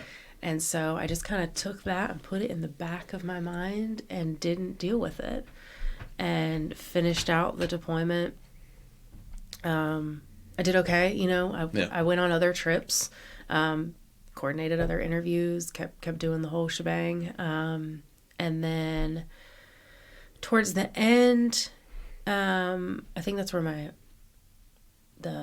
husband now, he was like, "Oh, I've seen some dead things. I've done some stuff, maybe I should offer, hey, if you need to chat, I've seen some stuff, I understand." And it was him, and there were like 2 other guys that like pulled me aside. "We know this is really scary. We've been through it. If you need that." And that was probably when I really understood like sisterhood, brotherhood of the military, like the amount of support I had there. You always hear like, oh, the people you deploy with, you never really, those bonds are always there. But like I've strongly felt that to my core. And I was like, oh, this is what it feels like to be supported. My husband at the time, like, never really talked to me a lot while I was deployed. I spoke to my daughter a lot while my parents had her. And so that deployment really helped me both. I say it's like it was a life-changing thing for me, both personally and professionally. Yeah. Because I grew a pair while I was there. I was very much a naive, bubbly, yay, let's tell everybody's story public affairs officer when I arrived. Was a people pleaser, didn't want to step on anyone's toes, and that reflected in my personal life as well. And so as I processed through this deployment and all the things that had happened to me, I grew a pair and was like, if I can go through all of these things by myself, but also with the ridiculous amount of support from the people who barely know me in this environment, like when I go home, you would expect it to be the same or more, and it wasn't. But not how it works. I had come to the revelation that like I had personally been treated pretty terribly and let that happen for a very long time. And so I think even though that deployment was very shocking, it was devastating, it was extremely traumatic, I carried that with me for years and years, and obviously I still do now. Personally, I gained a lot of confidence in who I was and what I was capable of doing. You gained a lot of clarity. Clarity, yes, clarity. Yeah. And so coming back... It's amazing, that, like, what certain events can shift your entire perspective. Right. Or I guess flip the... What is it? The concave and convex mirrors. Right. Kind of flip it around and make you see things entirely differently. And it did. It gave me a whole new perspective. And so the people who knew about the deployment, the people that knew about what happened, like, oh, I wish that hadn't have happened to you. And thinking about it, it's like, I wish that they had not died. I wish that had not happened. But bad things happen sometimes, and I learned so many things, coming out of that I would not have learned otherwise. It's that paradox that, when you look back on your life, you're like, man, I'm so glad I'm where I am today. Yeah. But you wouldn't be here were it not for the hardships and sometimes, sadly, trauma. And so you can't have one without the other. Exactly. And so it was extremely traumatic. I came home and I knew, like, straight to mental health. Like, sign me up. And so I went, and I was going through some other stuff with my marriage pretty much the whole time that I was also deployed, and it wasn't going well. And they had said basically I had to prioritize my trauma. And it's triage. So when I went to therapy, it was, we need to work on the stuff with your marriage and your abuse and the things going on in your family first. So that's what I dealt with. First. They were like, hey, we think that this is more traumatic for you right now versus what happened to you in Afghanistan. So I was like, okay, you guys are the experts. Like, all right, cool. Let's deal with it. Like, I need some kind of reprieve. I need to understand. I need to be a better person for my daughter. Like, I had things to live for, and I didn't want all of this going on in my head unfigured out. You can't help anybody else if you can't help yourself. Right. And I knew that, and I think because of my childhood, a lot of people are like, oh, don't go to mental health. It was, the stigma around going to mental health was still there. And I was like, I don't care if the military kicks me out because of this. My daughter is my priority. The Air Force will move on if I am out, but my daughter will not move on if I am not who I need to be for her. So I went strictly with the mentality of, I don't care what the Air Force does with me from this point forward. I am going because I know that I need it, and I've got a daughter to take care of. And so I went and got divorced and was like looking for a fresh start. And they were like, where do you want to go? So they gave me the list, and South Dakota was there. And I said, send me to South Dakota. And my assignments officer For a fresh start, go to South picked Dakota. up the phone and called me as soon as I sent him my preferences. And he was like, you're coming from Guam. You got to go. I had to go to school en route. And they tried to get me to stay in Guam an extra year. And I was like, no, I got to get out of this place. I feel like I've learned what I needed to learn. I've done the job. I need to go. Yeah. So like, well, we got to send you to training first. You're going to go to Alabama to do some training, and then you're going to PCS. And I was like, all right, cool. And I was like, send me to South Dakota. Like the twins. One of them was stationed in South Dakota. One was in North Dakota. They both were like, it's great. It's awesome. Like, you're going to love it. And I was like, I need to change the scenery. South Dakota, what people don't realize is like they have all 4 seasons. Like North Dakota, it's winter a lot.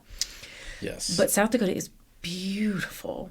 And so my assignments officer basically said, like, nobody volunteers to go to South Dakota. So if you want this, I'll give it to you. Like, and I was like, done.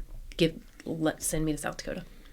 So I bought a house, and I was just ready to go. And my stint there was supposed to be 3 to 4 years, the chief of PA at Ellsworth.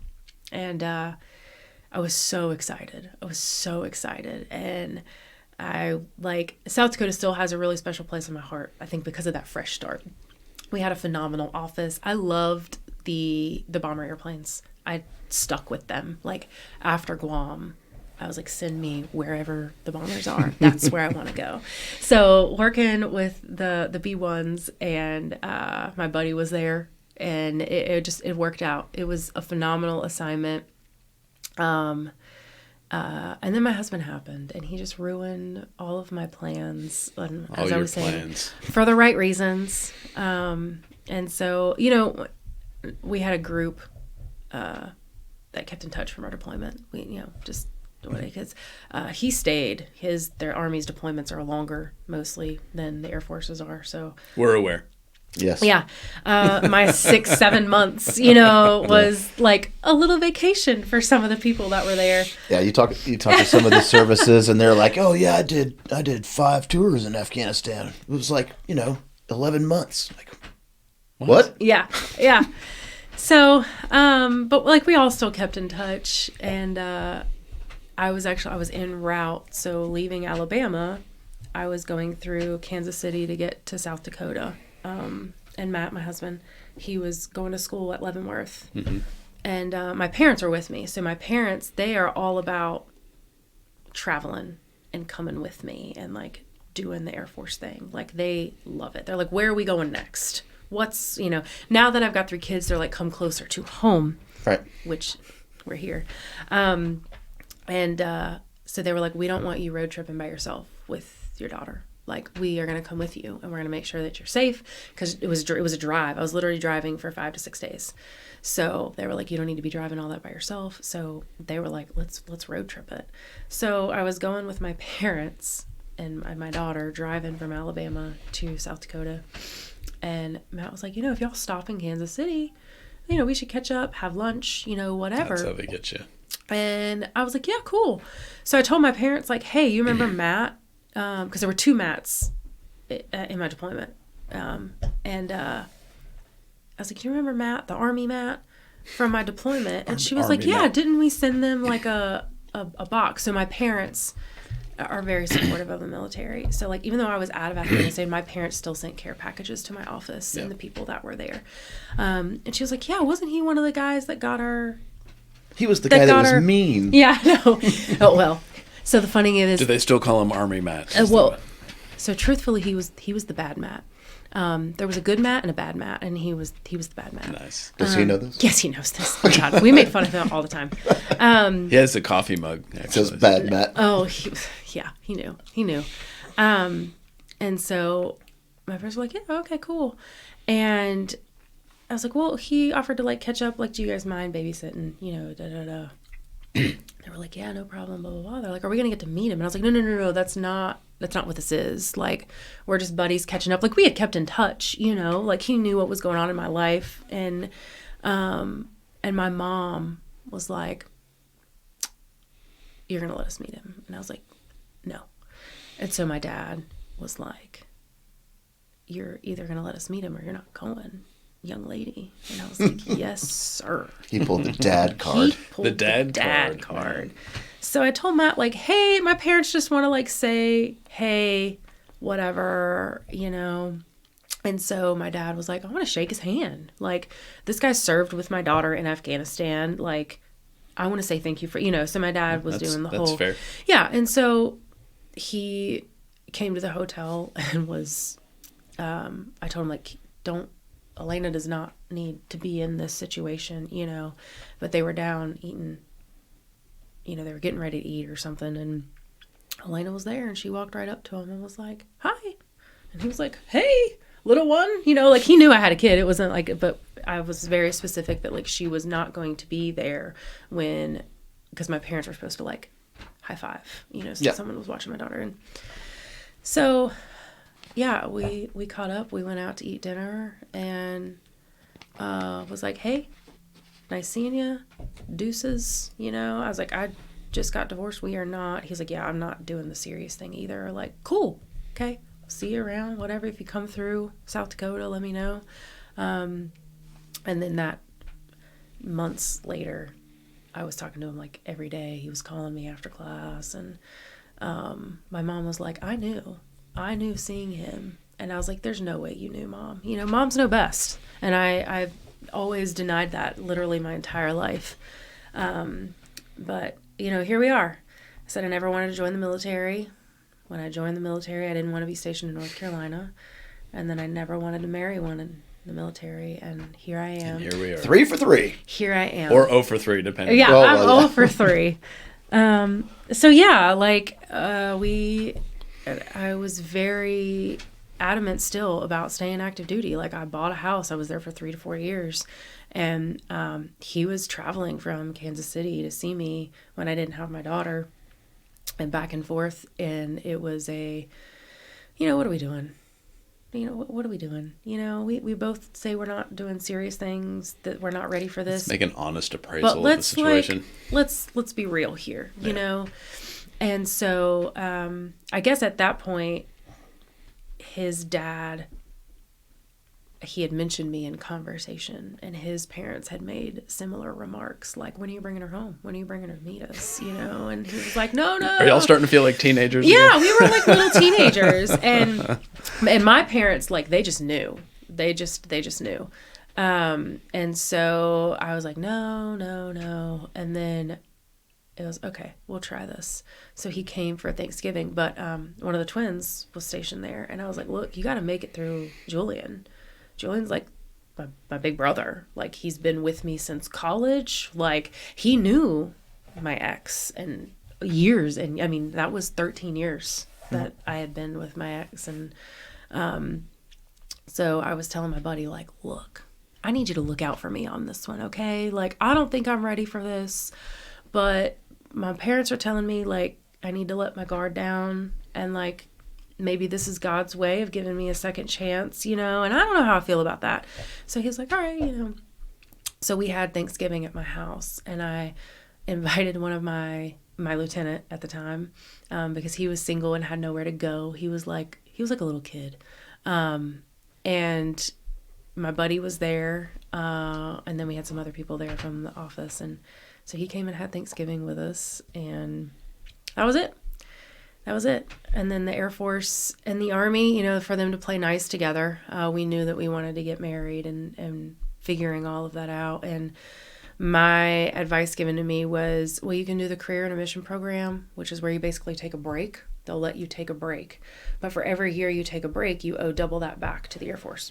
Oh. And you also That's are a not... devil's bargain right Yeah, there. I know. Right. So it's like I could have taken a year or two off, but I've owed 4 years back. But then you're also not promised where you go after that. Because it was like, the point is for us to be together. I can take this break, but then once I start to owe those years back, they might station me wherever. Yeah. So that was a no-go. We knew we wanted more kids. And so I was like, you know what? My whole life, I wanted to be a stay-at-home mom. My entire life. And I remember in California, one of the master sergeants came in and we're talking about, like, you know, our dreams and who we want to be and trying to give us the whole like inspirational, what did you want? Why are you here? What is your why? And so he was going around the room and was like, what did you want to be? If you could have your dream job, what would be your dream job? And I said, I want to be a stay-at-home mom. And I remember he turned around and looked at me and was like, why would you waste that?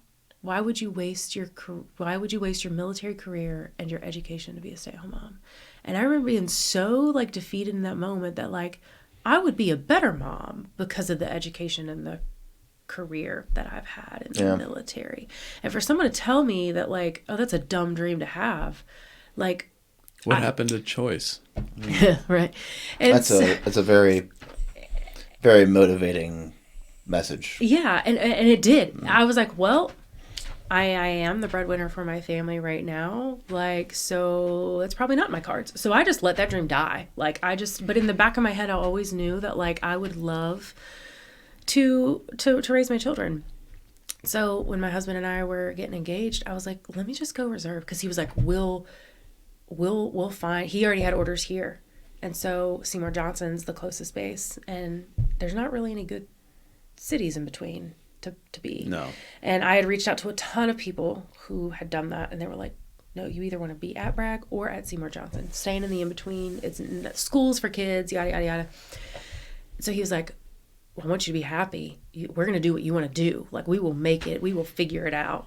And that was the first time I was like, but are you for real? Are you really saying that? Like, we're going to be one income, you know? He was like, no, like, we will figure it out. If you want to stay active duty, we'll stay active duty. And I was like, and so I prayed on it for a while. And I was like, you know what? Oh, by the time so that deployment, I had come home the week of my daughter's second birthday. And I had calculated on her second birthday, I had been gone for 11 months of her life, whether it was training, TDYs, deployment. And I remember thinking like, golly, I missed a lot. Yeah. And so I was like, I don't think I want to do that. I want to give that time back to her, because at that point she was 3, turning 4. And I was like, I want to give that time back to her that I missed, and then for like our future children. And so I was like, I just want to go reserve. So I did reserves here over at Seymour Johnson for about 5 years in 2 different billets. And then I just felt God pulling me out of it.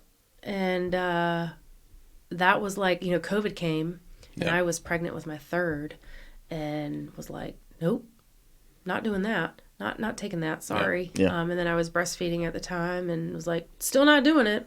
I'm sorry. And then continued. They let me stay in. So I was like, okay, I'm going to stay in. I'm going to keep doing it. And then as time just progressed, I was like, husband was gone a lot. And the publishing world there were some opportunities in that. Well, let's take one last break, and then we'll come back and talk through that. Yeah. Okay. Yeah. Great.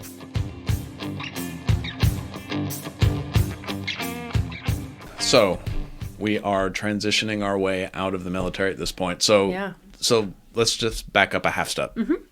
You're in the reserves. You're here in North Carolina, out of Seymour Johnson, and you decide that you want to go ahead and hang it up. So let's kind of pick up there. Yeah. So I was actually at a point in my career where I needed to start figuring out career progression, even as a reservist, and I needed to go back to school, and so that I could promote. And I had been in my billet for long enough, so it was like, hey, you need to start looking for another assignment. And I was like, all right, cool. And I love school. Like I said earlier, I'm a nerd. I love to learn. And so I had applied for ACSC, Air Command and Staff College, and was like, all right. And I had paced myself. I had it all planned out. That's Maxwell. I had it all, but yeah. But you could do it online. You could do distance learning. Of course you can. Nice. And as a reservist, that's typically how it works. They have a few Army, slots same every year for reservist, but I needed to do it distance learning. There's no way that I could physically go. So of course I had it all planned out. Hey, I'm going to do this many classes per semester so that I can just gradually do it and not completely be overwhelmed. And so I had started, and I had just started working for an author, and I had some things that I wanted to learn there.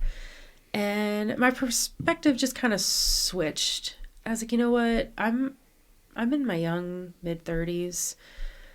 If I'm going back to school, I want to learn something that I wanted to learn about. Like the classes I was taking for the Air Force, I was like, meh, you know, and I was pulling my teeth trying to get it done. And it really kind of made me look back on like, why am I doing this? Why am I doing this? What is the end goal? And when my husband and I were married or are married, we talked about career progression and his versus mine. And I'm like, no, you do everything you need to do. You know, I want to take a back seat. But when you retire, I'll still be in the reserves because he's older than I am. So he would retire with his 20-ish years in the Army, and I would still have about 5+ years left till I got to 20. So the deal was, I'm just going to kind of do my thing, lay low, and then when you retire, I'll take the TDYs and be more active as a reservist because you'll be retired. And I had 2 kids almost back to back. So 3 kids, and it was a lot, and he was gone. And the time that I was splitting between studying, and I just kept putting the studying and the classwork off, and I didn't enjoy it. And I usually like learning and going back to school. Like, that doesn't bother me. And so the more I thought about it, there were a few things that happened over the course of like a year. Yeah. Was the school thing first. And then I used to love to get assignments. Like because of COVID, there was a lot of, I was a total nerd and I love to help. So I told him, like, I can do any telework that you want me to. Like, put me to work.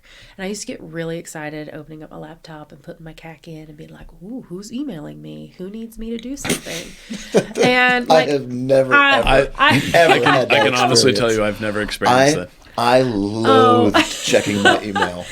And I loved my career in the Air Force. I truly loved what I did, and I'm glad that I got to go out still with those sentiments. But over time, I would be like checking my email less and less, and I was like, I hope no one's bothering me. I hope no one needs anything from me.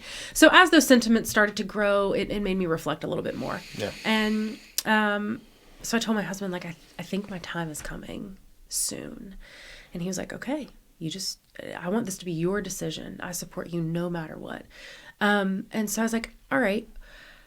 I found my dream job at the MAGCOM, Air Force Global Strike Command, with all the bombers. And so that was going to be my next assignment. They like found a billet for me.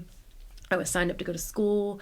They were like, okay, cool. But I was going to have to travel to Barksdale to do it. And so that was the first time, like, as a reservist, I would have to really leave, because when I would go on orders at Seymour Johnson, I could come home on the weekends because it's an hour and a half down the road. Yeah. So when mommy leaves, I'll see her on the weekend. Now it was, okay, I'm going to have to fly, or drive a 15-hour or 16-hour. I can't remember exactly how long it was. But so that kind of made me reflect a little more, like planning for me to leave to do my time with my husband's schedule, with our family's schedules, with our 3 kids.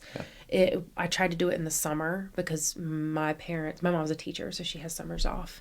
And between my in-laws and it was a whole puzzle piece that didn't always come together well. It's a lot of coordination. And I got sick of doing it. And it was like, when our summer months are here, I want to be able to do summer things with my kids. I don't want to have to be gone the 1 month out of the summer, a month and a half, however long I need to do my orders for. So I told my husband, I'm going to take this job and I'm going to give it a year. I'm going to fill the billet for a year, and I'm just going to see how it goes. And he was like, all right, cool.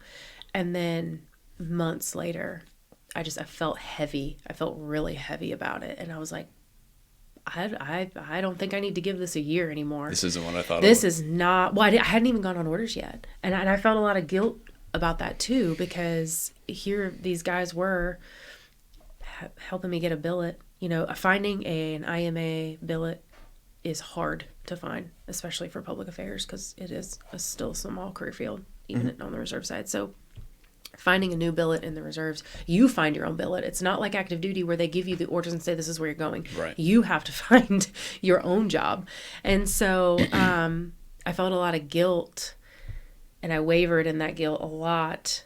And then I just got to a point where I was like, why am I waiting? Why am I forcing myself to waste a year of my life doing something I know like you're not going to be happy that with. chapter is closed. It needs to be done.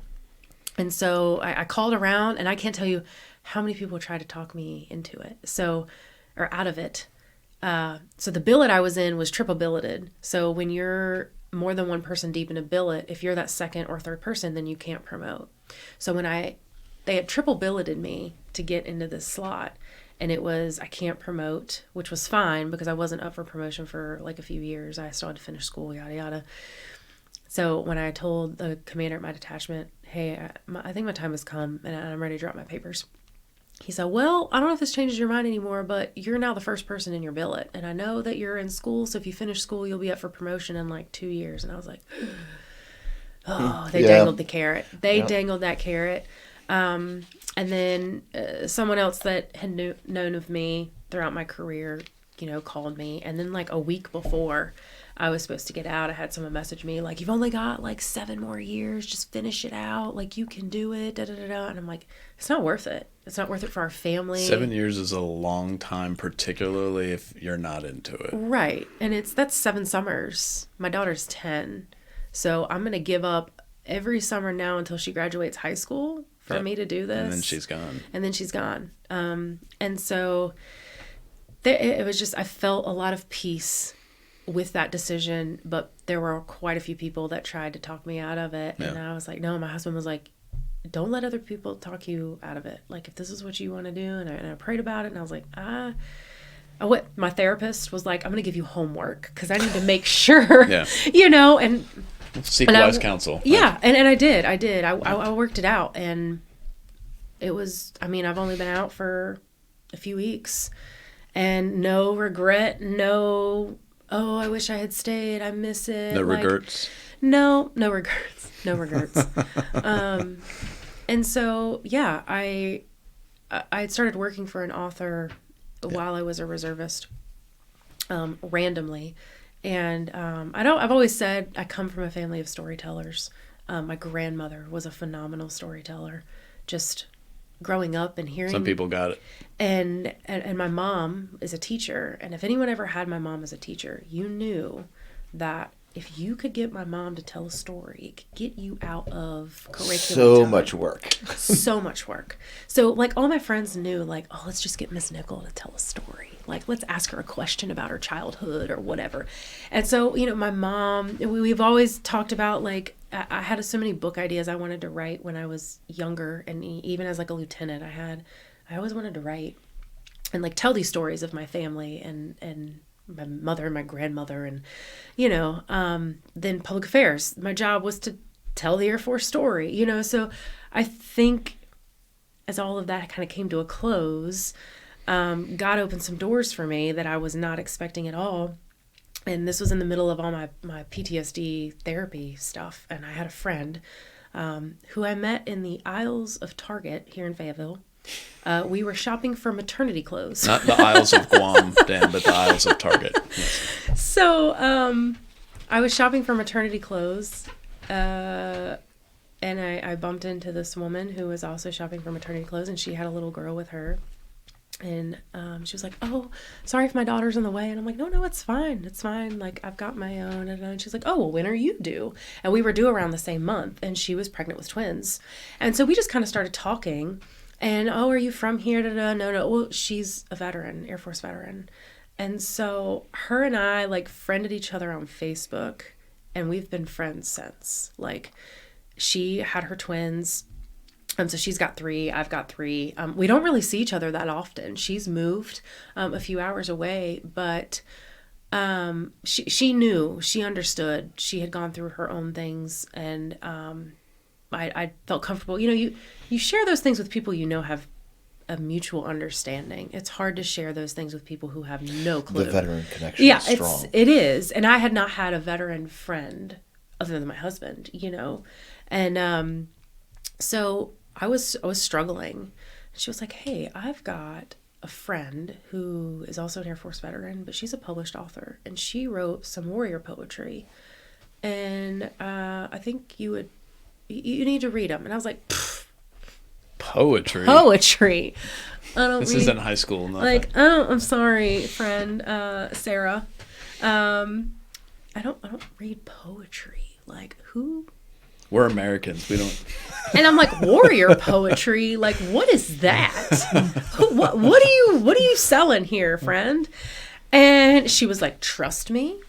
And I just kind of like blew her off. And I was like, I like to read, but like, not my jam. Sorry. And I showed up one day and she had this poetry book called Hookah, Smoke, and Hellfire sitting on my front porch. And she's like, I left you a present. And there was a coffee. She always brought me coffee. So we call that a bribe. Right. Yeah. So she had dropped off a coffee and this book. And she was like, just flip through it when you want to. And I was like, whatever. So it sat on my shelf for the longest time. And then finally I was like, all right. Like, I looked up this author and I was like, all right, cool. She has like over 12 deployments. And I was like, whatever. So I read like the first 4 or 5 poems of the book. And it dissolved me to tears. And I was like, nope, not opening that door. We're going to shut that real quick. And we're done. And I put it on the shelf, and it shook me that day. And my husband could see it. He came home and was like, are you all right, babe? Like, and I was like, yeah, I'm fine. Yeah, I was reading the poetry. Like, wait a minute, what? And so I told him, I said, you know that poetry book that Sarah dropped off? He's like, yeah. I was like, well, I read a few. And he was like, okay. And I was like, well, it's really good. And he, of course, airborne, artillery, just probably very handsome, hard as rocks, no emotion of a husband is like poetry, like, you know, same thing I did. America. Right.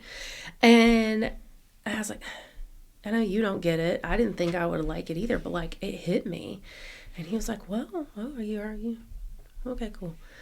Weeks passed and I was like, all right, I'm gonna keep reading it. And so I picked it up and I read some more and I was like, oh, this is too heavy for me to deal with. And I had not sought therapy yet, again. And as I was reading through it, I was like, this should not affect me the way that it is right now. Like, I don't like this. This is not where I should be able to read this and not have a total come apart. And there were some, and so my husband came home again and I was like, I read some more of that book. And he was like, all right, did you handle it better than the first time? And I was like, meh. And I said, there was one poem and I was like, I want you to read this. And he was like, all right, cool. And he read the first 2 pages and here, take it back. And he was like, it hits me too close to home. So like, I knew that if it hit him, like it was You're on to something. It was good stuff. And so we both read through this book for a few months and we had to do it in pieces. And so I was like, so it is good, right? Like if it's not just me. It's not just me. I'm not just this girl that's moved by emotional words and stuff. And he was like, no, all right. Okay. So after I finished it, I had reached out to the author and was like, hey, I just finished Hookah, Smoke, and Hellfire. And I just want you to know, like, from the depths of my heart, thank you for putting these words on paper. Like, because there's some of that from a female perspective too, and there's some humor in it. So it's not all like, oh, tears and sadness and death, and like there is some humor. There's a lot of humor in it. Like there's a poem that talks about dying in a latrine, and it's like, oh God, not like this, you know, with my pants pulled down, I was sitting on a latrine. So like it's happened. And so there's some humor in the poetry. It's not all, you know, death and gore. And so I just told her like, thank you. And it was reading through that book that I went back and sought therapy because I was like, obviously I still got some things I need to work through. And so I was like, hey, my background's in public affairs. I'm a reservist. Like, I think other service members need to hear this. Like, can I share this on some of the Facebook groups that I'm in? And she was like, yeah, that'd be great. And so I shared a few and like, she was like, hey, I got like an uptick in sales. Like, this is awesome. Thank you for sharing. I really appreciate you helping me like get the word out. And I was like, well, this is my jam. Like, just, I'll share it to everyone who needs to hear it. And so a few weeks passed and she was like, I didn't know if it was a God thing or not, but like, I think you're supposed to help me do this. And I have been trying to find someone to help me with my marketing and publicity for like a year now. And I've hired companies to do it. And they've all flopped. And she was like, what do you think? You know, I don't have a whole lot of money. I can pay you this much. And I also need someone to help me edit. Do you have, you know, any background in that? And I was like, I love editing. Let me tell you about a newspaper retraction. Her name's not Martinez, is it? No. So I was like, okay. So I was like, look, let me put together we call it a comm plan, you know, to like help her with some of her marketing. And I was like, let me put together a comm plan for you. And she was like, let me pay you for it. And I was like, absolutely not. You will not pay me for this. This is just one service member to another. I want to help you. And so I put together a comm plan for her. And she was like, this is exactly what I'm looking for. She was like, the people who I've paid, like professional companies to help me market my book, like they didn't even read it. Like they have no military background. How could they know? Right. Yeah. So she's like, this is exactly what I'm working for. I really want you to think about helping me run. We're building the empire is what she calls it. Love it. And so I was like, I don't want to work. You know, I'm a reservist. I'm a mom. I don't have time, you know. And so I told her no. And my husband was like, I've never seen you so passionate about something since we've been married. Like even your Air Force was like, I really think you need to think about, even if it's just a little bit.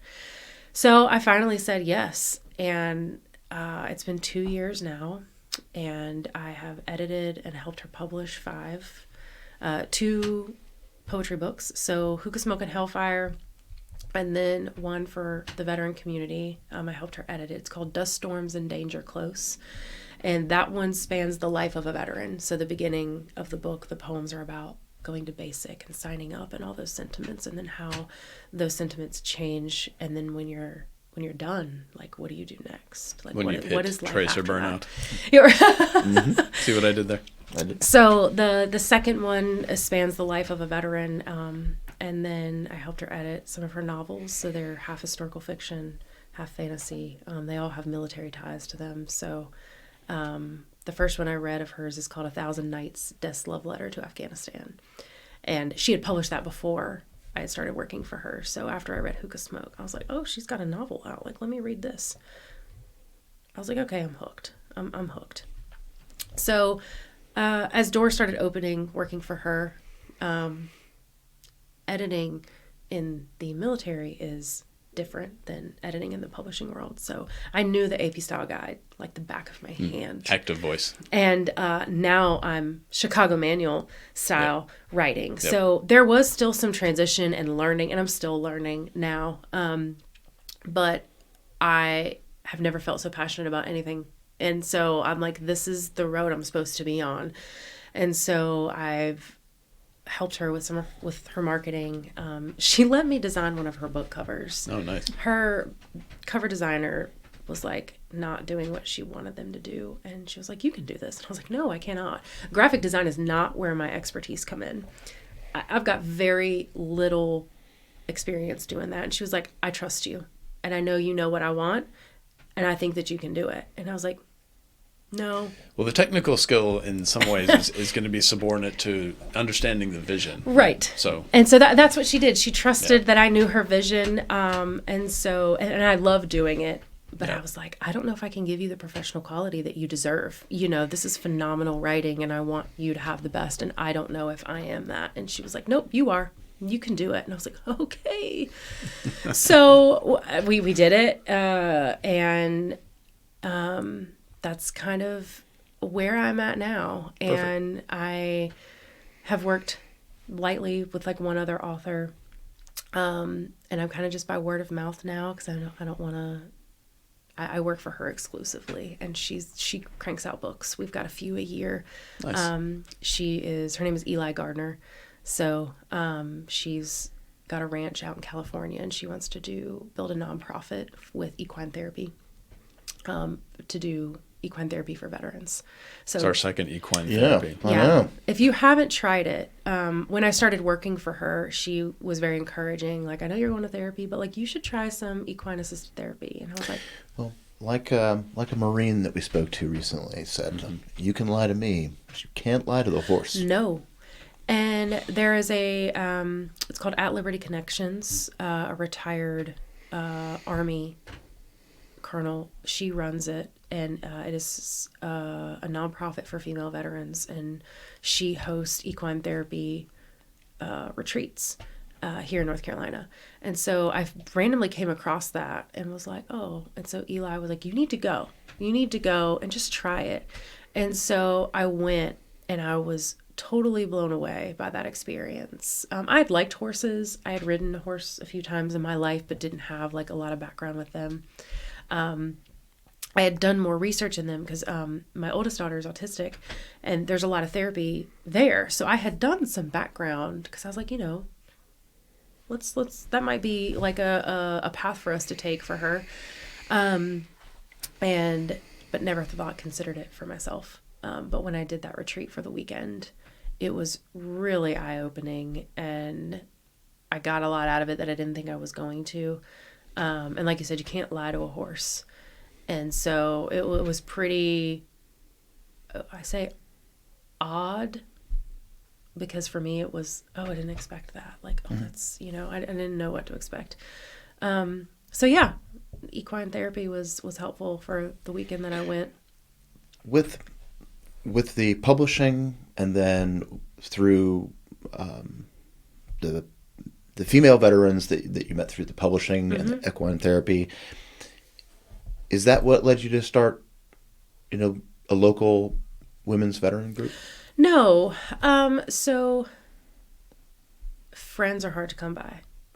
Indeed. And leaving active duty, reserve world, there was never an opportunity for me to serve with my husband in regards to like the FRG stuff as the spouse. Yep. So because I was in the service, I didn't really connect with a lot of the spouses. Yeah. And you know, on public affairs, I can put on a face and smile and nod and do all the things. But I was lacking that true friendship where someone really understood. And so I had friends, but like my friend Sarah, she was here and then she moved. And so I was really seeking that friendship from a veteran who could chat with me about these things, or the struggles, or the victories, you know, whatever it is. And so over time I was like, I think I need a veteran friend. I have all these friends. I was part of a MOPS group, Mother of Preschoolers. And I had made friends through there, but never like really connected like on that deep level. So I was like, okay, I'm just going to jump the gun. And so there's a Women Veterans of Fayetteville Facebook group that I started back in October. And it's got about 70, 80 people in it. And we meet up about once a month.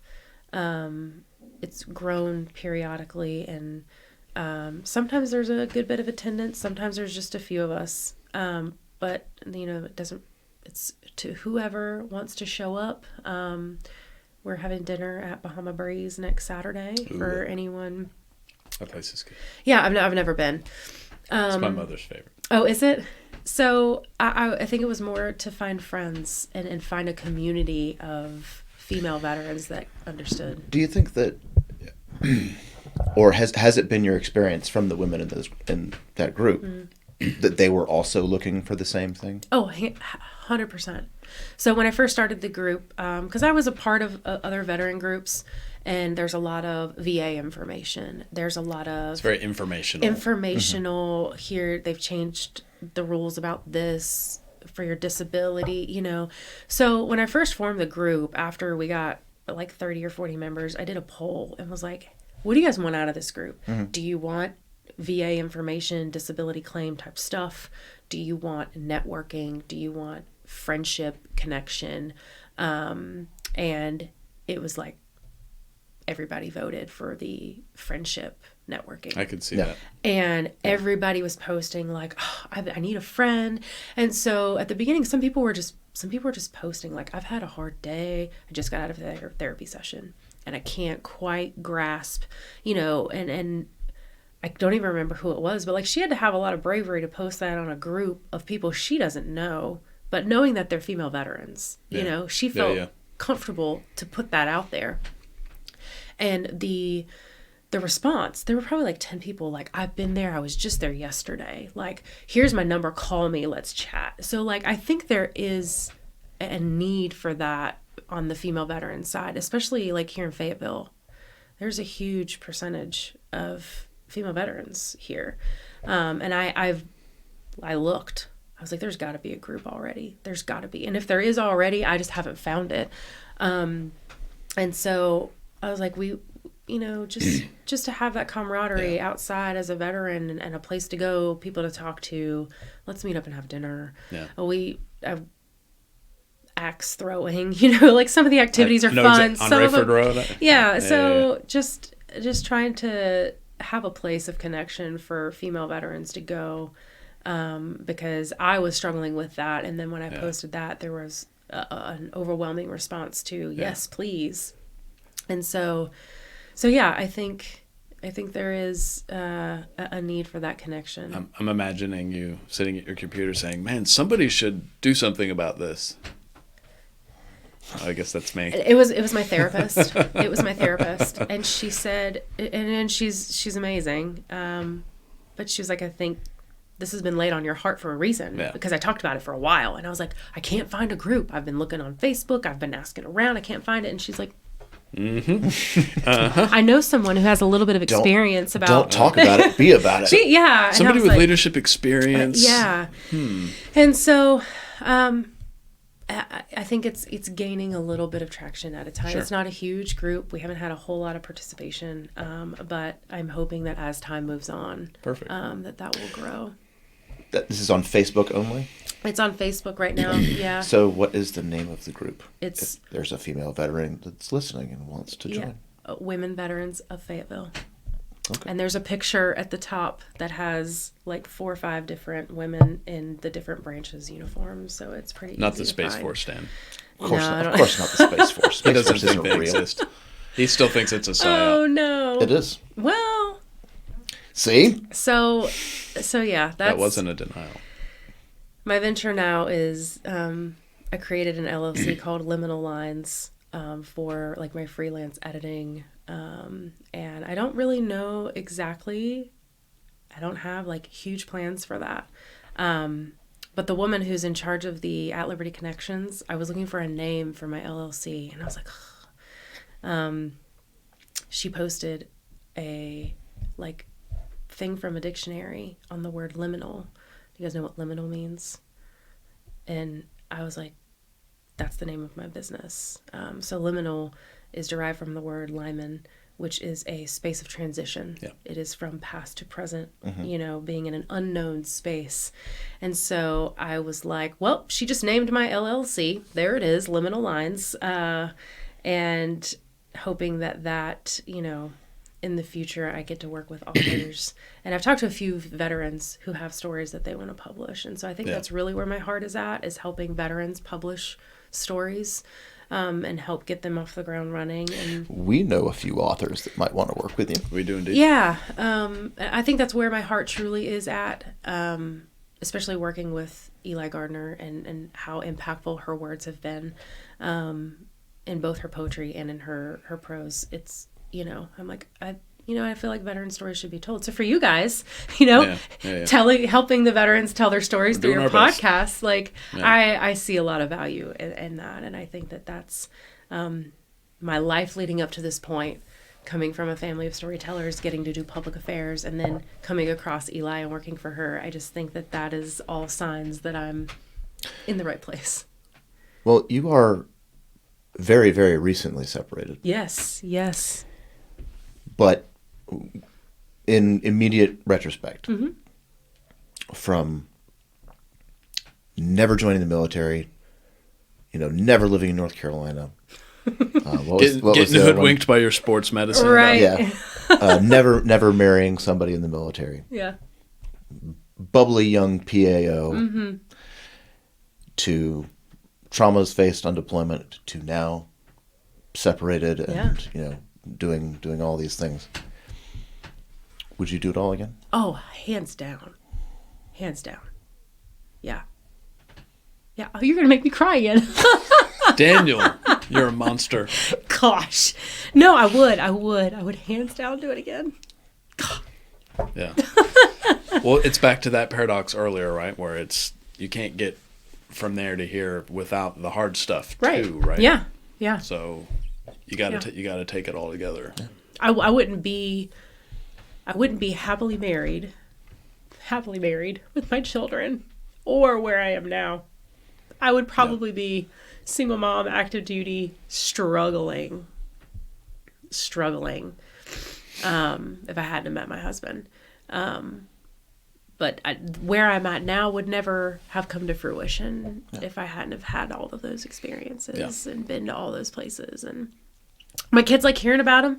You know, we have a map in our house, especially when Daddy goes on deployment, and we have the pins that you put in for everywhere that he's been. Yeah. Well, I used to have one of those too. I don't know why I didn't say this before. I published a coloring book.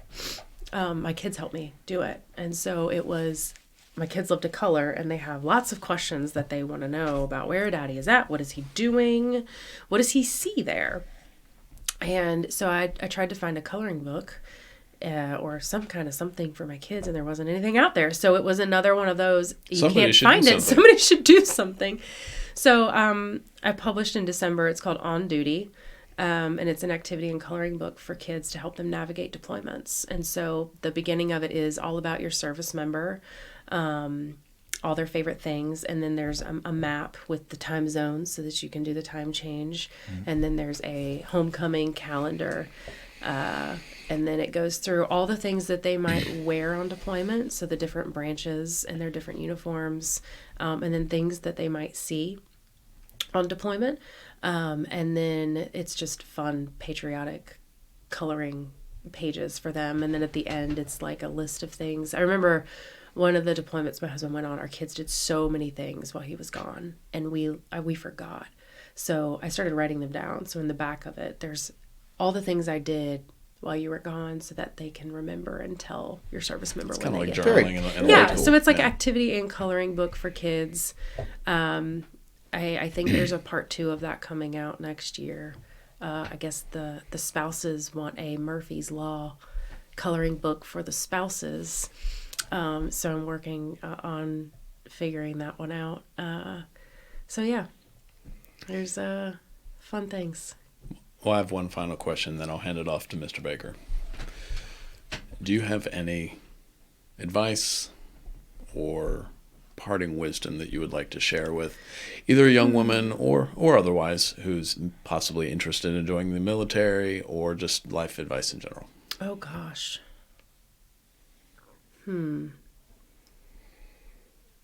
I would say a woman in the military, for women in the military now, because it's changed a lot, even in the 13 years when I started as a lieutenant to in the last few years. You know, there are a lot of regs that have changed for women in the military, and for good reasons. I learned early on that I learned what not to do as an officer from commanders, officers that were my supervisors, et cetera, et cetera. And I got really disheartened by that because I was eager to learn and, I want to be the best. I want to do this well. And it was one of the NCOs when I was at Travis that was like, well, at least you know what not to do. And that stuck with me because that's still a learning experience. You might be handed some bad cards, but it still can make you better in the end because now you know what not to do to make you a better person, to make you a better leader, to make you a better soldier, airman, whatever it is. And so I got disgruntled at the beginning of my career a little bit. But once I kind of grabbed onto that, it was, okay, I may not be handed the best cards. I may not be handed the best of whatever it might be. However, I learned, and that helped me grow throughout my entire career of what I didn't want to do, versus having the best supervisor and wanting to be just like them, and I learned to do what my airmen did. I did not want to ask them to do anything that I could not do myself. Now, could my airmen take better photos? Absolutely, hands down. Could they, like, their technical skills were hands down 100% better than mine.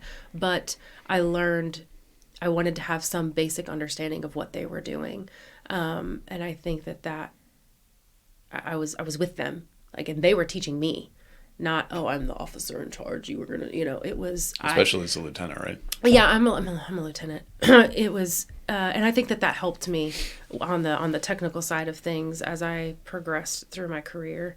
And even as a woman, being in a male dominated, career field, no matter what branch you're in, I think that helped show that I don't care what your gender is.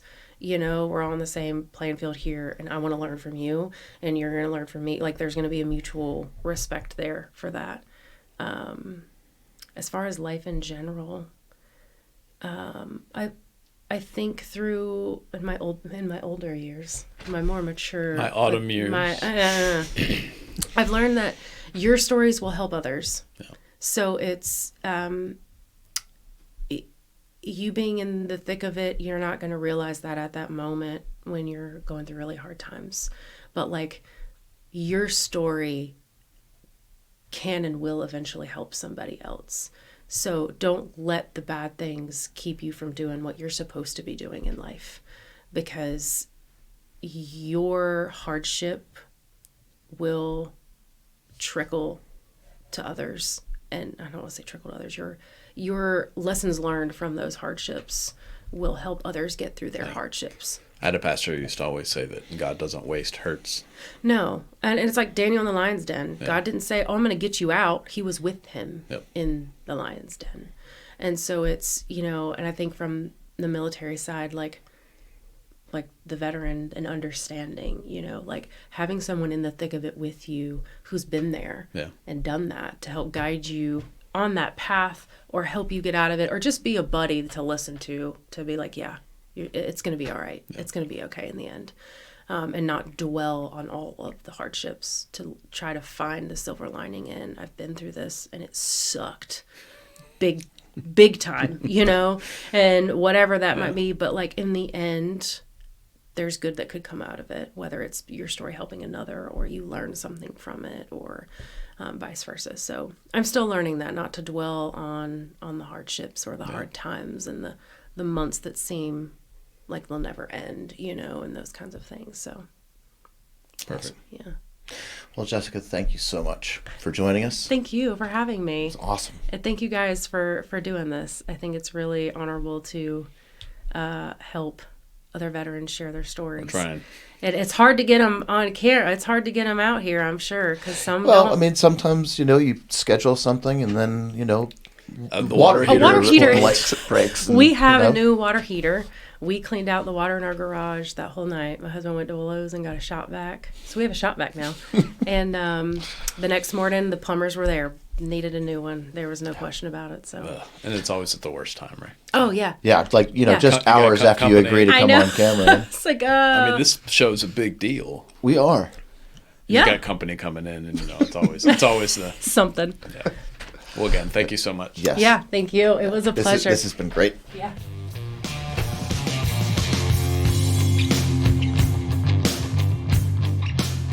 All right, Dan. Another great episode, in my humble opinion.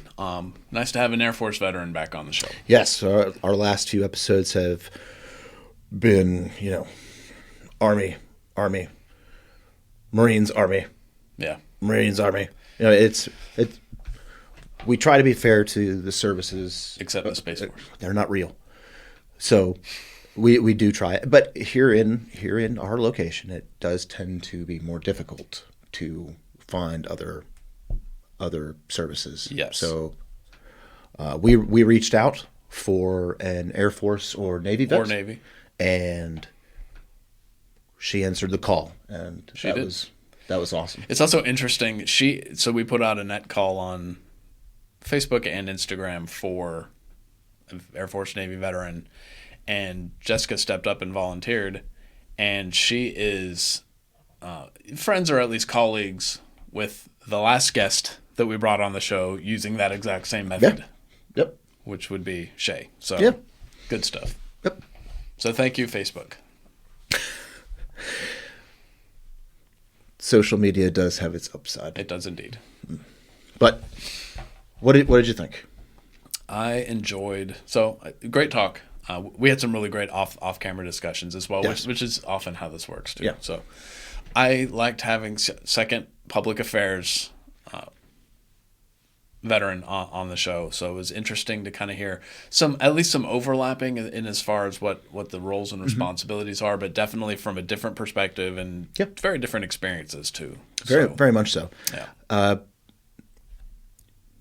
She talked about how when casualties happen, when accidents happen, things like that, that it's the public affairs office that's responsible for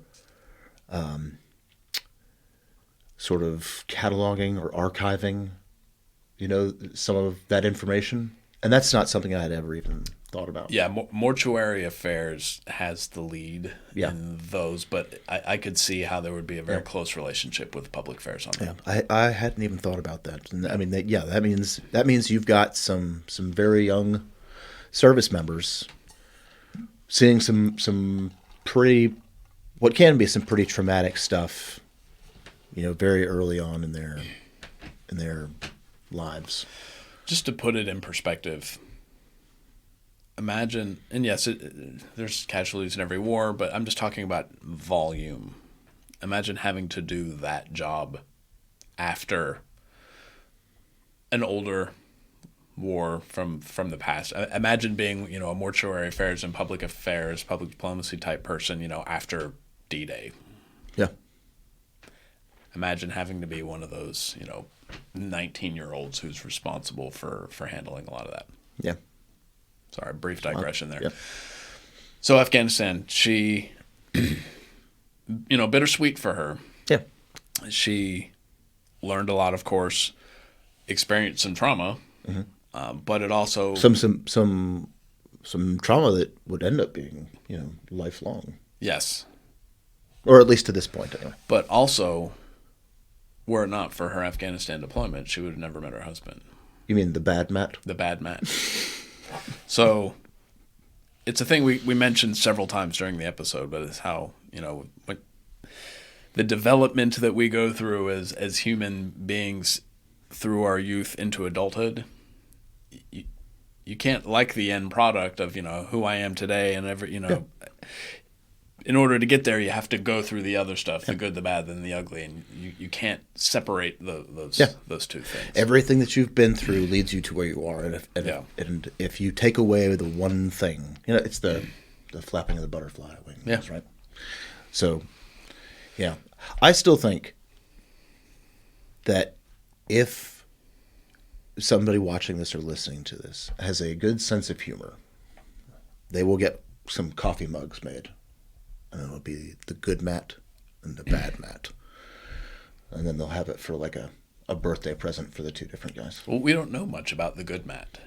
We're assuming that he's still good. Right. And I mean, maybe it's Bizarro World and they're flip-flopped. And yeah. I still think it would be funny. I like the idea of the bad Matt coffee mug, so yes.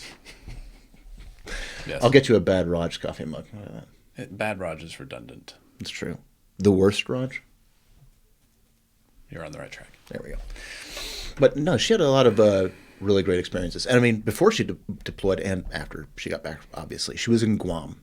And Guam is a tiny little island. That is not tipped over. And then, that is not tipped over, even with her arrival there and then the birth of her. Well, she was pregnant when she got there. I mean, that was very problematic. Yeah. So the island didn't tip over. But it's a tiny little island in the middle of nowhere. And yet it has a massive, massive scope militarily. Yes. And that's not really... I don't think anybody really... That's not fair. I think that most people don't recognize how much of a massively outsized importance such a tiny little island has. Yeah. It is. It is massively important to global strategic vision, shall we say? Well, if you go all the way even back into the 20th century, the acquisition of Guam, which was from the Spanish-American War, and then later on Hawaii, those would be, that area of the Pacific and South Pacific would be the strategic foothold that was necessary in the war against Japan, in the Empire of Japan, which some of the worst fighting in the entire war happened over the island hopping these campaigns. tiny little scrapes of land out in the middle of the Pacific because of the strategic importance of being able to have airfields on there and refuel depots and all the maintenance and logistics that comes along with that. So that still remains the same.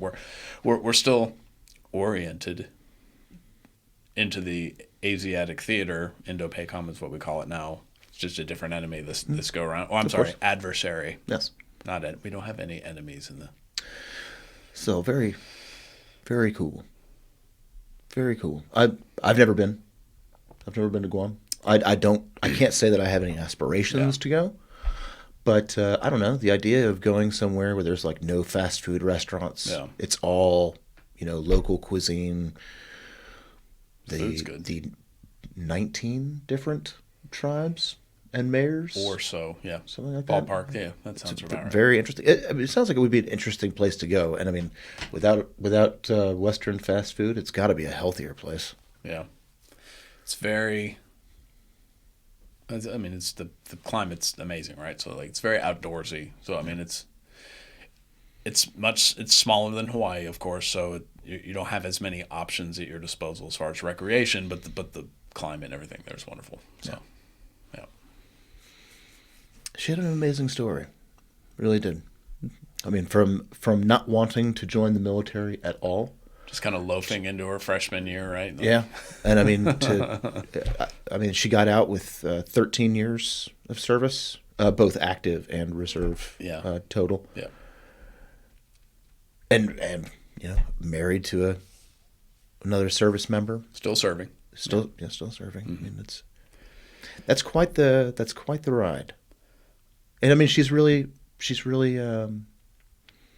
invested her time and energy over the last few years while she was a reservist, as well as currently, into the veteran community, specifically the veteran families and female veterans. Yep. She's really invested in those communities, and I think that's important. I remember being a kid. And my dad being off in the Gulf War. And the kids... Round one. Round one. And the kids of those guys who were deployed would get taken out of class. I don't know. I don't think it was every day. But maybe 2 or 3 times a week. And I mean, I was in like, I don't know, 5th grade, something like that. 5th or 6th grade. And all of us kids would be in a different room. And we would have, and I don't think it was a counselor, but it was a teacher in there to talk to us about like how we were feeling and like what was going on. It was a group session, kind of thing. And they had the collector's cards, the Desert Storm collector's cards. That's when they started that were like baseball cards. They started stuff. that, yeah. They did a lot of very focused things to help kids during the times of deployment. And I don't remember that ever being a thing during my time in service. Yeah, now that you mention it, I mean, very localized to military communities. There were some very small books and things that were put out, but again, it was very niche to military families. So not something that you would see mass produced. Yeah. So I mean, like her having the coloring book. Yeah. But that's an awesome idea. Yeah. That is a great idea, especially for younger children. Not just as a way for them to, kind of show how they're feeling about their parent not being around, but then also as, I think you said it during our discussion, as like a diary or a journal. These are the things that I'm doing while you're gone, kind of thing. I think that stuff like that can make a huge impact on a child. Yes. I have a pair of friends, Danny and Joanna Gomez, who have written some books about military brats, and they have a third one that's coming out here soon. I don't know the release date on that, but we can talk more about them in the future. But they're doing exactly what you're talking about, and that's making really great kids' books particularly for military brats. Although I got to say, the books would also be helpful for kids who are not military brats, but have them as friends. Oh, yeah. To kind of help contextualize things for them too. Yeah. So stay tuned on that. Yeah. Yeah. Another thing, she talked a little bit about this off the record and then on the record, so I'll be careful what I say, but I liked hearing her talk about how much she prioritized being a mom. And, far be it for me, everybody takes their own, whatever's best for their family and their life choices, that's on them. But it's very near and dear to my heart to hear something like that, and how much she prioritized her daughter initially, and then eventually when she rebuilt and started her second family. Well, how much she valued that. That's wonderful to hear. Yeah. She said that, she always wanted to be a stay-at-home mom. Yeah. And then just as a young lieutenant, then the advice that she got, or the speech that she got from, I can't remember who. Leaders. Leaders. Some sort of leadership saying pretty much, oh, that goal is stupid. That's terrible. Yeah.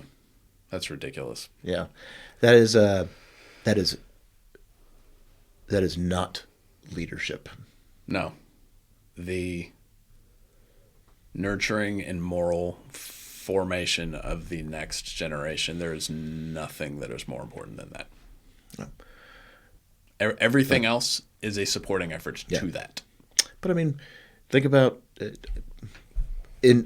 for a leader to say that to any service member, especially a young one, to say your goal is dumb. That is not the way to create a productive environment for anything. No. Not for training, not for mentorship, not for team cohesion, nothing. One of the quickest ways to destroy anything that you have built within your team, within your unit, is to dismiss the goals and aspirations of members of that team. Well, especially if it's something noble, right? If they're like, hey, my lifelong goal is to, I don't know, take your pick, be a YouTube rapper or something, you can be like, oh, good for you, and just change the subject. But motherhood, no. Anyway, that's my 2 cents. Yeah, not everybody in uniform is necessarily of the noblest character, shall I say. Did I hit a nerve, Dan, with your YouTube rapper aspirations? Yes. Yes, you did, because everybody knows that that's my forte. With your fat beats? Yes, my dope beats. So dope. Okay, any parting shots on Mrs. Guidone? I don't think so. She has an amazing story and a very engaging personality, and I was glad that we got to sit down and talk with her. I think we will find a way to collaborate with her in the future, maybe in regards to her editing and or publishing or something. the female veterans group. Yes, that too, of course. So I think we'll find a way to work with her again in the future. So that would be amazing. Thank you, Jessica. Thank you. But that being said, is it free fire time? It is. Okay. Back in December, we did if you want to call it an alternate history or a counterfactual, in observance of Pearl Harbor Day. What would... Yep. Was that back in December? Well, we would have filmed it probably late November, but we would have aired it in early December. In observance of Pearl Harbor Day. So, this particular one is not an observance of a particular day on the calendar. It's just kind of a... Well, tomorrow is Medal of Honor Day. It is indeed, and we will put something out on social media for that. My counterfactual / alternate history prompt for you.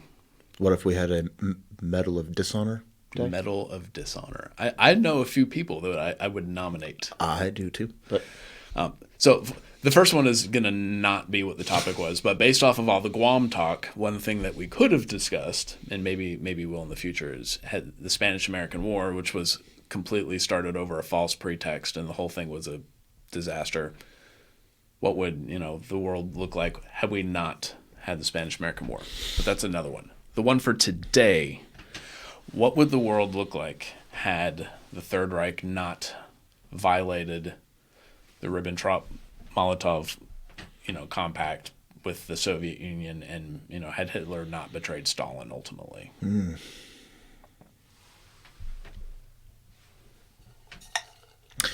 Had it not been violated by either side? Fair question. Let's say for the purposes of this discussion right now, we just say that had Hitler not betrayed Stalin. Oh, easy. The Russians would have. I think the Russians absolutely would have. Eventually. Mm-hmm.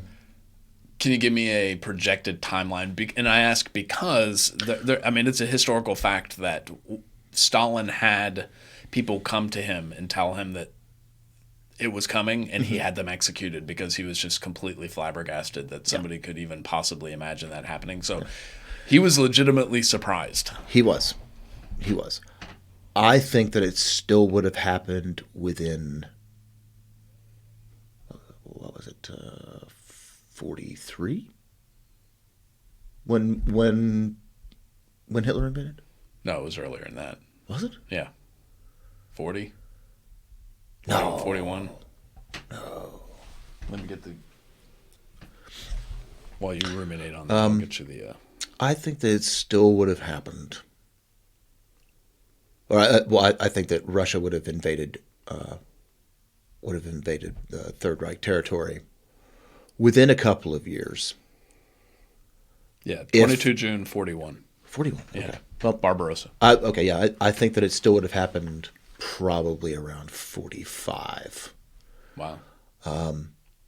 Or Russia would have invaded. If the Nazis had been able to focus or allowed themselves to focus all their time and energy to actually completing the conquest of Europe, which I think ultimately would have included Spain and Portugal, and they were certainly trying. The UK would have been worn down.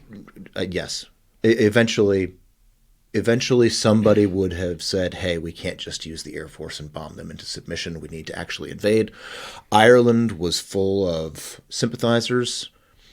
So I think the naval invasion of the British Isles would have happened. And they would have had more resources to dump into it. However,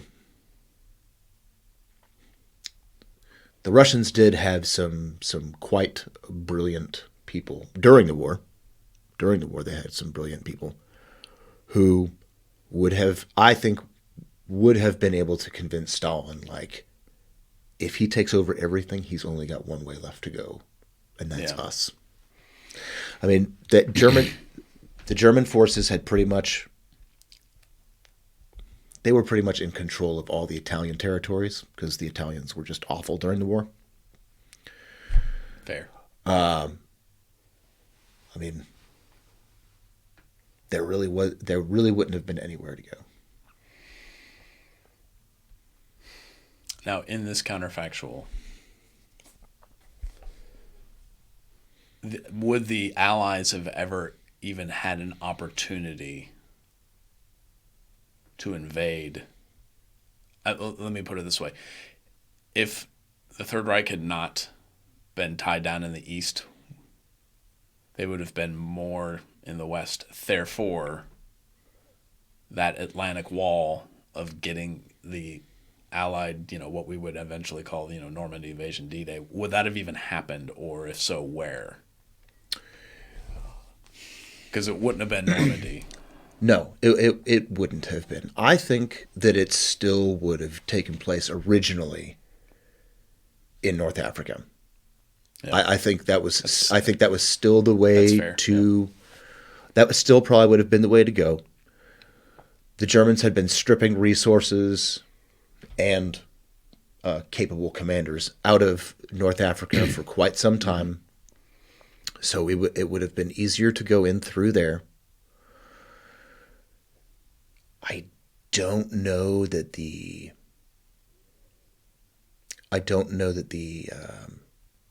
move to Sicily and the Italian peninsula would have been feasible, but assuming the resistance in Greece hadn't been squashed, but maybe Southern Europe is your. I don't think that an entirely land-based invasion going all the way through the Middle East and then up and around through Turkey and the Bosphorus, I don't think that would have been feasible or time efficient. But I also think that a northern, across the Mediterranean naval invasion would have been necessarily easy either. Maybe going across at Gibraltar. So my guess would have been I think it would have had to. It would have taken another.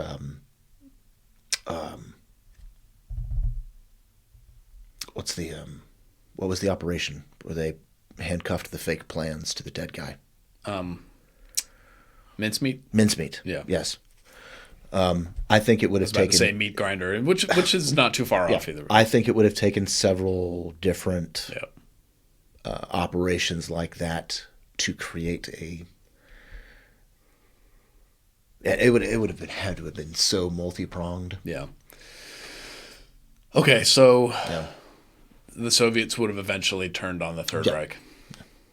Okay. Yeah. I mean, we know that those two ideologies were oil and water. They couldn't coexist. Both socialists, just one National Socialist, the other. I mean, Leninism / Marxism is, in theory, it's a global workers' movement. Although every communist movement is always really just a nationalist movement in disguise, because they're not really interested in the workers. They're worried about themselves. Yeah. That's a discussion for another day. The joys of Marxism, but okay. No, I'm pretty sure that under Marxism, there's no joy allowed. The workers will provide the joy. There's lots of Soviet Union jokes we could say. Maybe we can have a day where we just do communism jokes. I think the Allies would have probably eventually just thrown their hands up and landed in Portugal or Spain and said, this is what we think about your neutrality, because it would have been probably the safest thing to do. But more, I basically agree with everything else you said. Yeah, it would have been tough. It would have been tough because Franco was still in charge, right? Yes. Okay, so Franco's Spain was very, very pro. They were technically neutral, but they were very pro Hitler. Well, it's complicated. It's complicated because people. It always is. He wasn't pro Hitler. He was pro. Well, again, he wasn't pro Hitler. He was anti-communist. Yeah. Therefore, making him in the same camp. There were a lot of the story of the Iberian Peninsula during World War II, the years before, and then during the war. It's crazy. It's a lot of spycraft stuff.